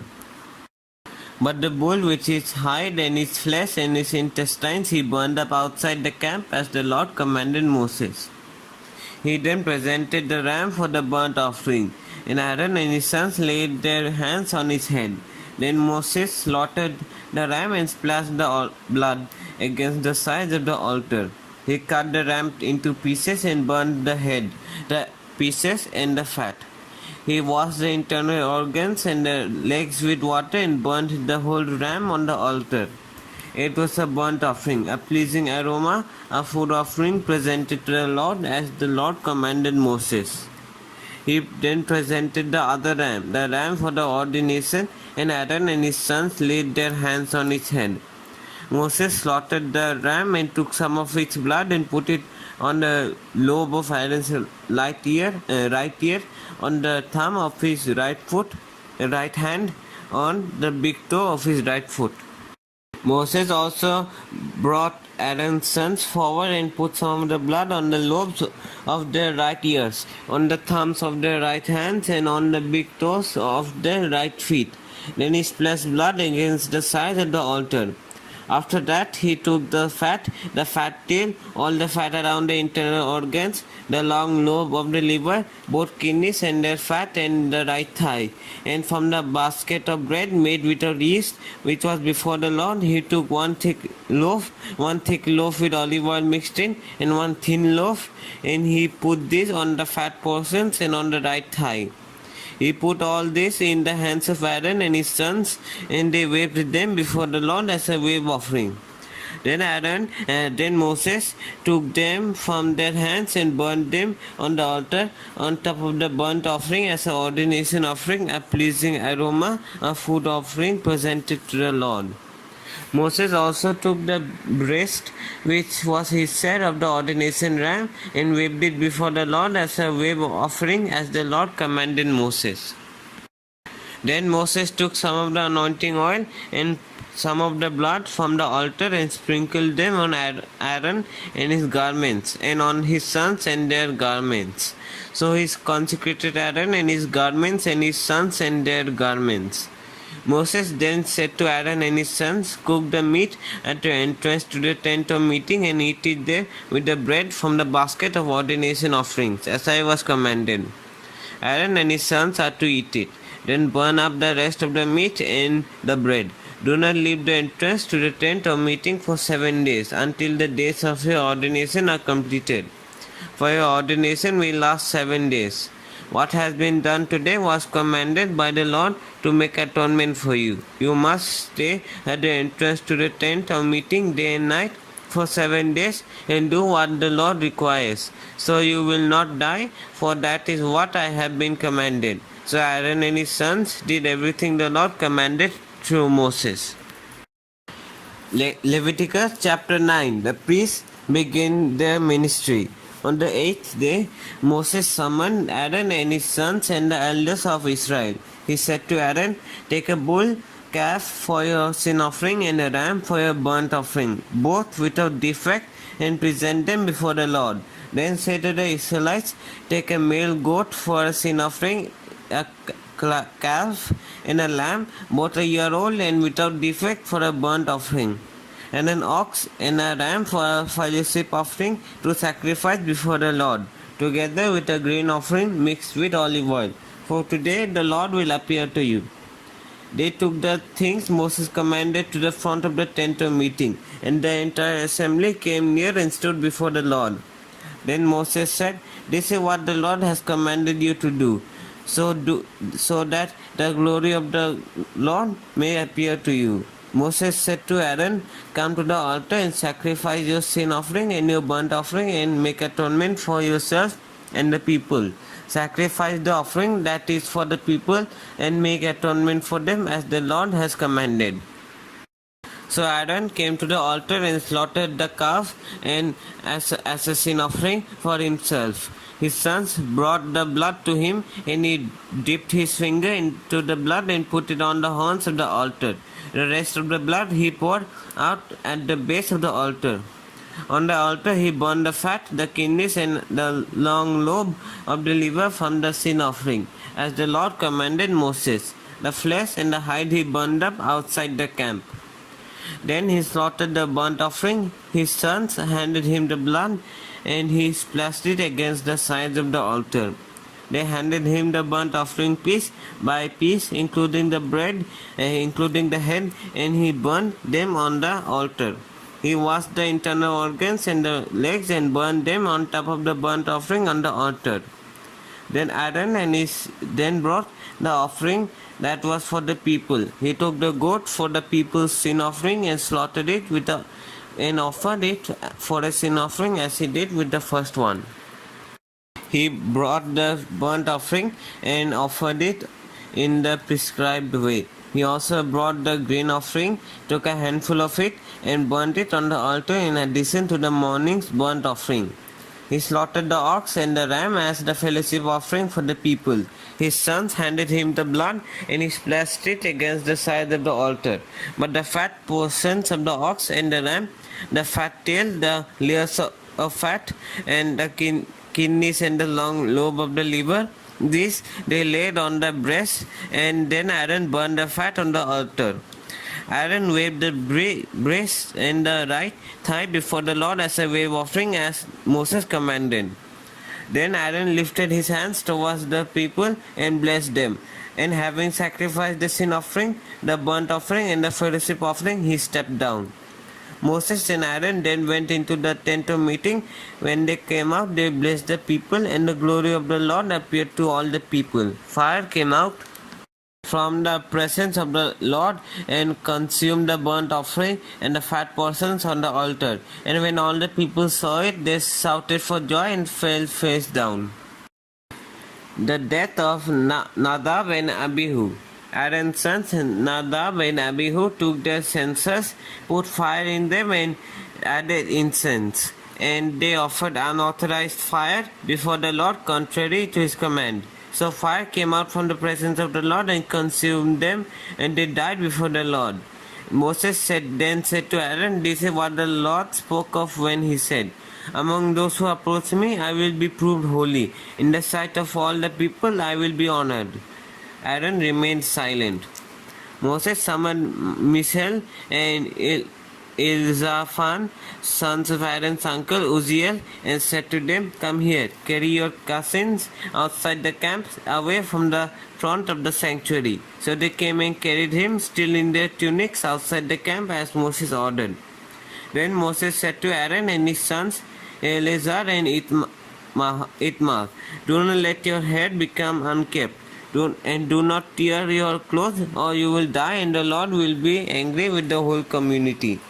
But your relatives, all the house of Israel, may mourn for those the Lord has destroyed by fire. Do not leave the entrance to the tent of meeting, or you will die, because the Lord's anointing oil is on you." So they did as Moses said. Then the Lord said to Aaron, "You and your sons are not to drink wine or other fermented drink whenever you go into the tent of meeting, or you will die. This is a lasting ordinance for the generations to come, so that you can distinguish between the holy and the common, between the unclean and the clean. And so you can teach the Israelites all the decrees the Lord has given them through Moses." Moses said to Aaron and his remaining sons, Eleazar and Itmar, "Take a grain offering left over from the food offerings prepared without yeast and presented to the Lord, and eat it beside the altar, for it is most holy. Eat it in the sanctuary area, because it is your share and your son's share of the food offerings presented to the Lord, for I have been commanded. But you and your sons and your daughters may eat the breast that was waved and the thigh that was presented. Eat them in a ceremonially clean place. They have been given to you and your children as a share of the Israelites' fellowship offerings. The thigh that was presented and the breast that was waved must be brought with the fat portions of the food offerings to be waved before the Lord as a wave offering. This will be the perpetual share for you and your children, as the Lord has commanded." When Moses inquired about the goat of the sin offering and found that it had been burned up, he was angry with Eleazar and Itmar, Aaron's remaining sons, and asked, "Why didn't you eat the sin offering in the sanctuary area? It is most holy. It was given to you to take away the guilt of the community by making atonement for them before the Lord. Since his blood was not taken into the holy place, you should have eaten the goat into the sanctuary area as I commanded." Aaron replied to Moses, "Today they sacrificed the sin offering and the burnt offering before the Lord. But such things as this have happened to me. Would the Lord have been pleased if I had eaten the sin offering today?" When Moses heard this, he was satisfied. Leviticus chapter 11. Clean and unclean food. The Lord said to Moses and Aaron, "Say to the Israelites, of all the animals that live on land, these are the ones you may eat. You may eat any animal that has a divided hoof and that chews the cud. There are only some that only chew the cud or only have a divided hoof, but you must not eat them. The camel, though it chews the cud, does not have a divided hoof. It is ceremonially unclean for you. The hyrax, though it chews the cud, does not have a divided hoof. It is unclean for you. The rabbit, though it chews the cud, does not have a divided hoof. It is unclean for you. And the pig, though it has a divided hoof, does not chew the cud. It is unclean for you. You must not eat their meat or touch their carcasses, as they are unclean for you.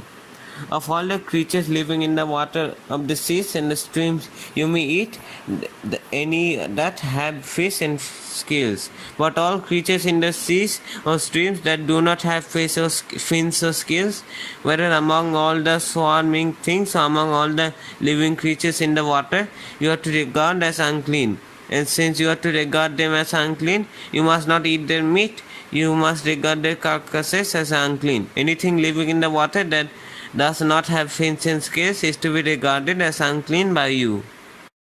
These are the birds you are to regard as unclean and not to eat because they are unclean: the eagle, the vulture, the black vulture, the red kite, any kind of black kite, any kind of raven, the horned owl, the screeched owl, the gull, any kind of hawk, the little owl, the cormorant, the great owl, the white owl, the desert owl, the osprey, the stork, any kind of heron, the hoopoe, and the bat.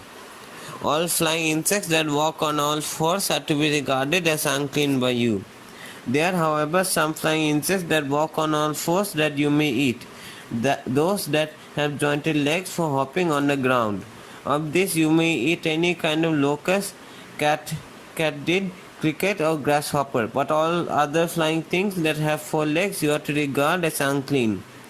You will make yourselves unclean by these. Whoever touches their carcasses will be unclean till evening.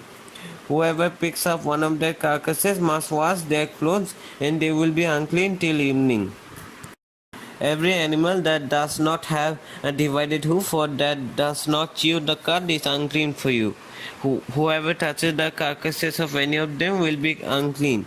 Of all the animals that walk on all fours, those that walk on their paws are unclean for you. Whoever touches their carcasses will be unclean till evening. Anyone who picks up their carcasses must wash their clothes, and they will be unclean till evening. These animals are unclean for you. Of the animals that move about on the ground, these are unclean for you: the weasel, the rat, any kind of great lizard, the gecko, the monitor lizard, the wall lizard, the stink, and the chameleon. Of all these that move along the ground, these are unclean for you. Whoever touches them when they are dead will be unclean till evening. When one of them dies and falls on something, that article, whatever is used, will be unclean, whether it is made of wood, cloth, hide, or sackcloth. Put it in water, it will be unclean till evening, and then it will be clean. If one of them falls into a clay pot, everything in it will be unclean, and you must break the pot. Any food you are allowed to eat that has come into contact with water from any such pot is unclean, and any liquid that is drunk from such a pot is unclean. Anything that one of the carcasses falls on becomes unclean. An oven or cooking pot must be broken up. They are unclean, and you are to regard them as unclean. A spring, however, or a cistern for collecting water remains clean, but anyone who touches one of these carcasses is unclean. If a carcass falls on any seeds that are to be planted, they remain clean. But if water has been put on a seed and a carcass falls on it, it is unclean for you. If an animal that you are allowed to eat dies, anyone who touches its carcass will be unclean till evening. Anyone who eats some of its carcass must wash their clothes, and they will be unclean till evening. Anyone who picks up the carcass must wash their clothes, and they will be unclean till evening. Every creature that moves about on the ground is to be regarded as unclean. It is not to be eaten. You are not to eat any creature that moves about on the ground, whether it moves on its belly or walks on all fours or many feet. It is unclean. Do not defile yourselves by any of these creatures. Do not make yourselves unclean by means of them, or be made unclean by them. I am the Lord your God. Consecrate yourselves and be holy, because I am holy. Do not make yourselves unclean by any creature that moves about on the ground. I am the Lord who brought you out of Egypt to be your God. Therefore be holy, because I am holy. These are the regulations concerning animals, birds, every living thing that moves in the water, and every creature that moves about on the ground. You must distinguish between the unclean and the clean. between living creatures that may be eaten and those that may not be eaten. Leviticus chapter 12. Purification after childbirth. The Lord said to Moses, "Say to the Israelites, a woman who becomes pregnant and gives birth to a son will be ceremonially unclean for 7 days, just as she is unclean during her monthly period. On the 8th day, the boy is to be circumcised. Then the woman must wait 33 days to be purified from her bleeding. She must not touch anything sacred or go to the sanctuary until the days of her purification are over. If she gives birth to a daughter, for 2 weeks the woman will be unclean, as during her period. Then she must wait 66 days to be purified from her bleeding. When the days of her purification for a son or daughter are over, she is to bring to the priest at the entrance to the tent of meeting a year-old lamb for a burnt offering and a young pigeon or a dove for a sin offering. He shall offer them before the Lord to make atonement for her, and then she will be ceremonially clean from her flow of blood. These are the regulations for the woman who gives birth to a boy or a girl. If she cannot afford a lamb, she is to bring 2 doves or 2 young pigeons, one for a burnt offering and the other for a sin offering. In this way, the priest will make atonement for her and she will be clean. Leviticus chapter 13. Regulations about defiling skin diseases. The Lord said to Moses and Aaron, when anyone has a swelling or a rash or a shiny spot on their skin that may be a defiling skin disease, they must be brought to Aaron the priest or to one of his sons who is a priest. The priest is to examine the sore on the skin, and if the hair in the sore has turned white and the sore appears to be more than skin deep, it is a defiling skin disease. When the priest examines them, he shall pronounce them ceremonially unclean. If the shiny spot on the skin is white but does not appear to be more than skin deep, and the hair in it has not turned white, the priest is to isolate the affected person for 7 days. On the 7th day, the priest is to examine them, and if he sees that the sore is unchanged and has not spread in the skin, he is to isolate them for another 7 days. On the 7th day, the priest is to examine them again, and if the sore has faded and has not spread in the skin, the priest shall pronounce them clean. It is only a rash.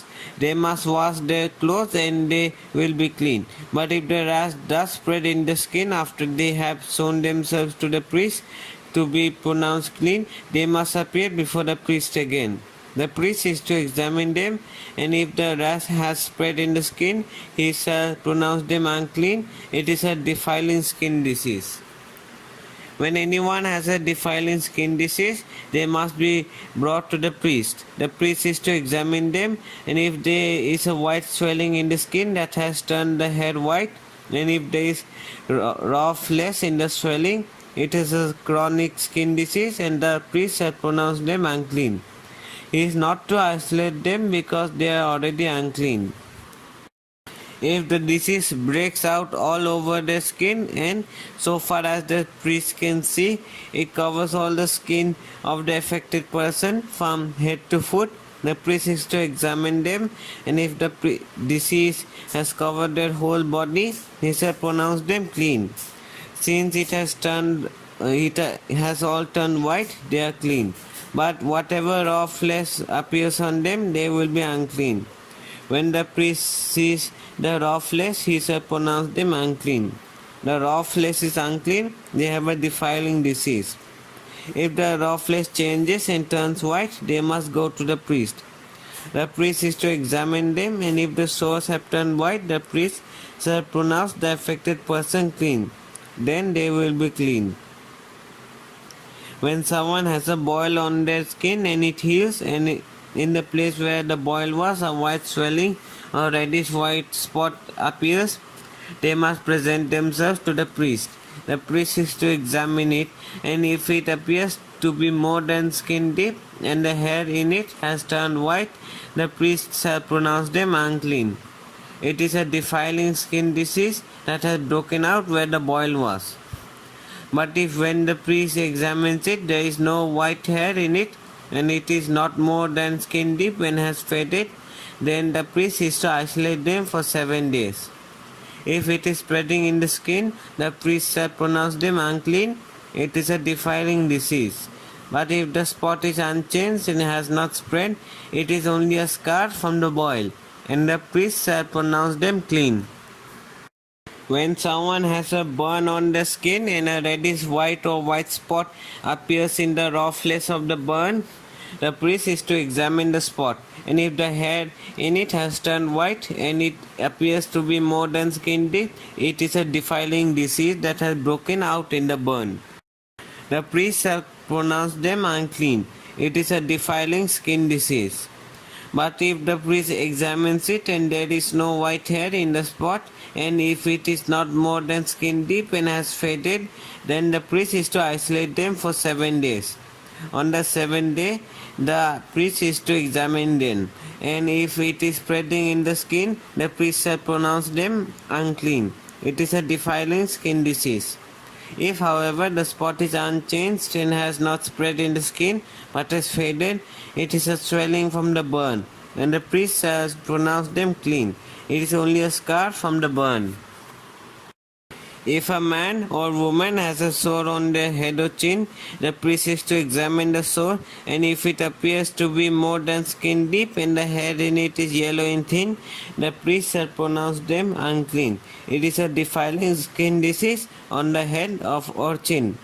But if when the priest examines the sore, it does not seem to be more than skin deep and there is no black hair in it, then the priest is to isolate the affected person for 7 days. On the seventh day,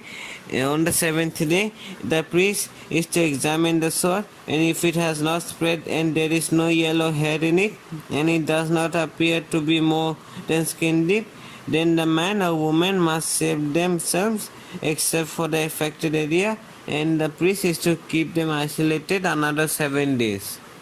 On the 7th day, the priest is to examine the sore, and if it has not spread in the skin and appears to be no more than skin deep, the priest shall announce the man or woman clean. They must wash their clothes and they will be clean. But if the sore does not spread in the skin after they are pronounced clean, the priest is to examine them, and if he finds that the sore has spread in the skin, he does not need to look for yellow hair, they are unclean. If, however, the sore is unchanged so far as the priest can see, and if black hair has grown in it, the affected person is healed. They are clean, and the priest shall pronounce them clean.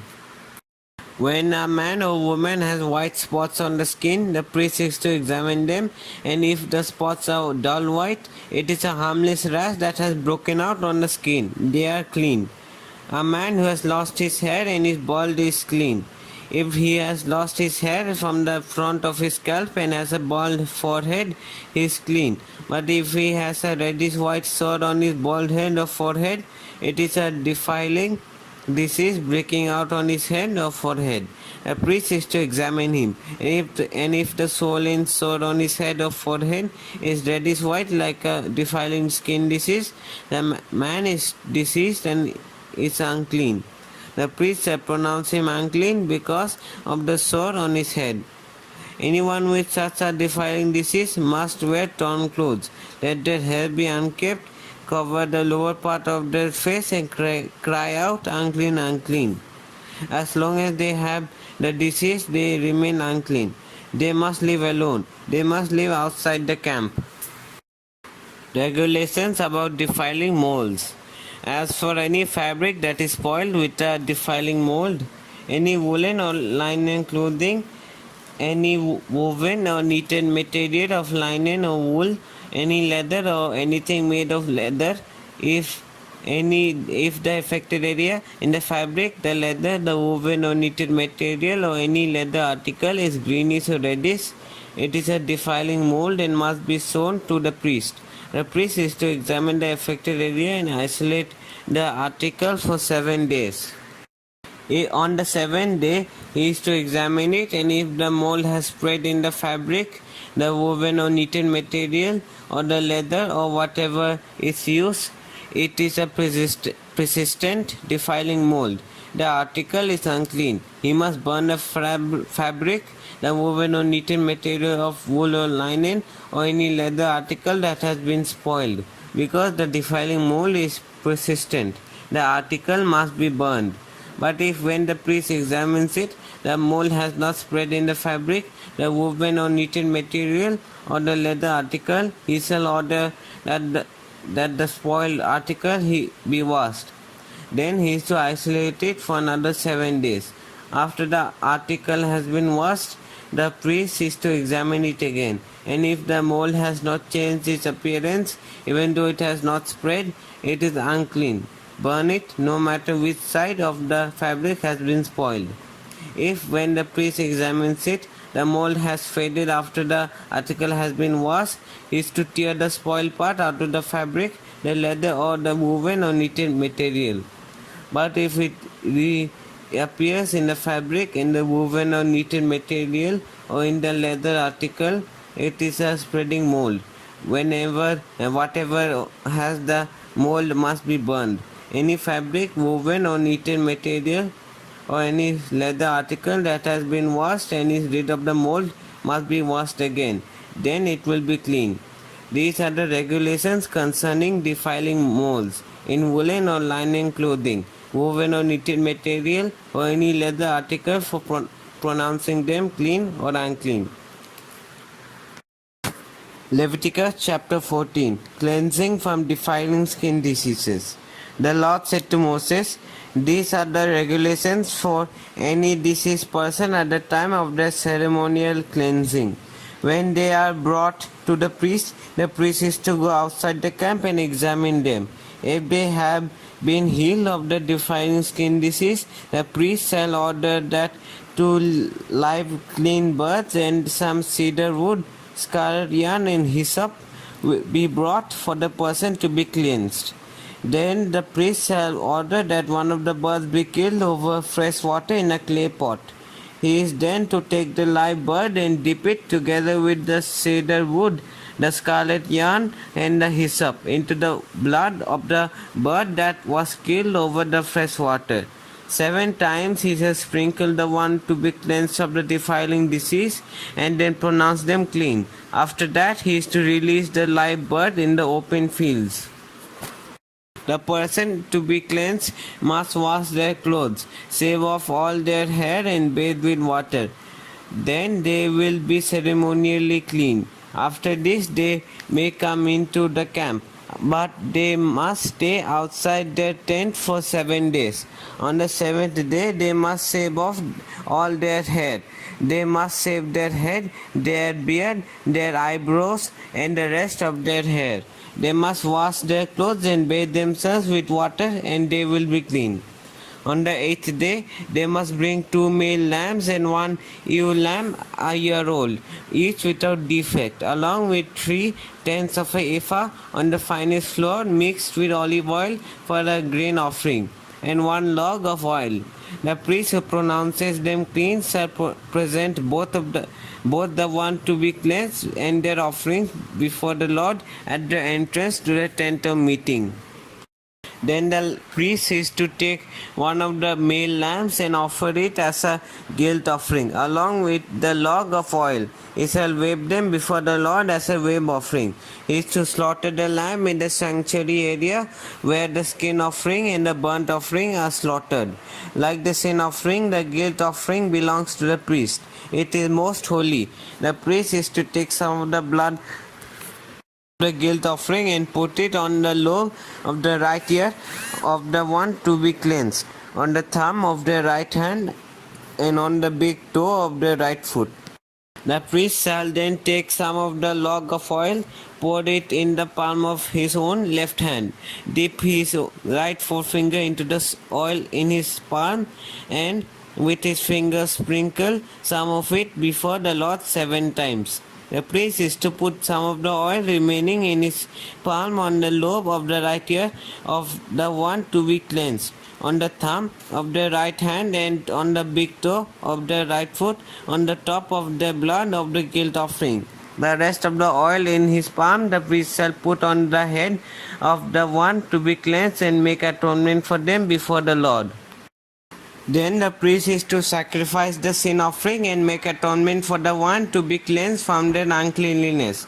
After that, the priest shall slaughter the burnt offering and offer it on the altar, together with the grain offering, and make atonement for them, and they will be clean. If, however, they are poor and cannot afford this, they must take one male lamb as a guilt offering to be waved to make atonement for them, together with a tenth of an ephah of the finest flour mixed with olive oil for a grain offering, a log of oil, and 2 doves or 2 young pigeons, such as they can afford, one for a sin offering and the other for a burnt offering. On the 8th day, they must bring them for their cleansing to the priest at the entrance to the tent of meeting before the Lord. The priest is to take the lamb for the guilt offering together with the log of oil and wave them before the Lord as a wave offering. He shall slaughter the lamb for the guilt offering and take some of its blood and put it on the lobe of the right ear of the one to be cleansed, on the thumb of the right hand, and on the big toe of the right foot. The priest is to pour some of the oil into the palm of his own left hand, and with his right forefinger sprinkle some of the oil from his palm 7 times before the Lord. Some of the oil in his palm he is to put on the same places he put the blood of the guilt offering, on the lobe of the right ear of the one to be cleansed, on the thumb of the right hand, and on the big toe of the right foot. The rest of the oil in his palm is the priest shall put on the head of the one to be cleansed, to make atonement for them before the Lord. Then he shall sacrifice the doves or the young pigeons, such as the person can afford, one as a sin offering and the other as a burnt offering, together with the grain offering. In this way the priest shall make atonement before the Lord on behalf of the one to be cleansed. These are the regulations for anyone who has a defiling skin disease and who cannot afford the regular offerings for cleansing. Cleansing from defiling moles. The Lord said to Moses and Aaron, "When you enter the land of Canaan, which I am giving you as your possession, and I put a spreading mold in a house in that land, the owner of the house must go and tell the priest, 'I have seen something that looks like a defiling mold in my house.' The priest is to order the house to be emptied before he goes in to examine the mold, so that nothing in the house will be pronounced unclean. After this, the priest is to go in and inspect the house. He is to examine the mold on the walls, and if it has greenish or reddish depressions that appear to be deeper than the surface of the wall, the priest shall go out of the doorway of the house and close it up for 7 days. On the 7th day, the priest shall return to inspect the house. If the mold has spread on the walls, he is to order that the contaminated stones be torn out and thrown into an unclean place outside the town.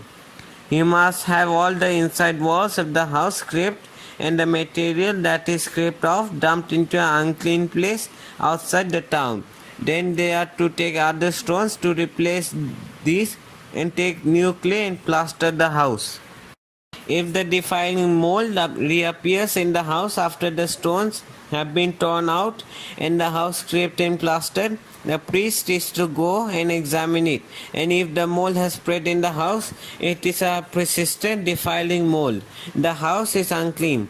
It must be torn down, its stones, timbers, and all the plaster, and taken out of the town to an unclean place. Anyone who goes into the house while it is closed up will be unclean till evening. Anyone who sleeps or eats in the house must wash their clothes. But if the priest comes to examine it and the mold has not spread after the house has been plastered, he shall pronounce the house clean, because the defiling mold is gone. To purify the house, he is to take 2 birds and some cedar wood, scarlet yarn, and hyssop. He shall kill one of the birds over fresh water in a clay pot. Then he is to take the cedar wood, the hyssop, the scarlet yarn, and the live bird, dip them into the blood of the dead bird and the fresh water, and sprinkle the house 7 times. He shall purify the house with the bird's blood, the fresh water, the live bird, the cedar wood, the hyssop, and the scarlet yarn. Then he is to release the live bird in the open fields outside the town. In this way he will make atonement for the house and it will be clean. These are the regulations for any defiling skin disease, for a sore, for the defiling moles in fabric or in a house, and for a swelling or a rash or a shining spot, to determine when something is clean or unclean. These are the regulations for defiling skin diseases and defiling moles.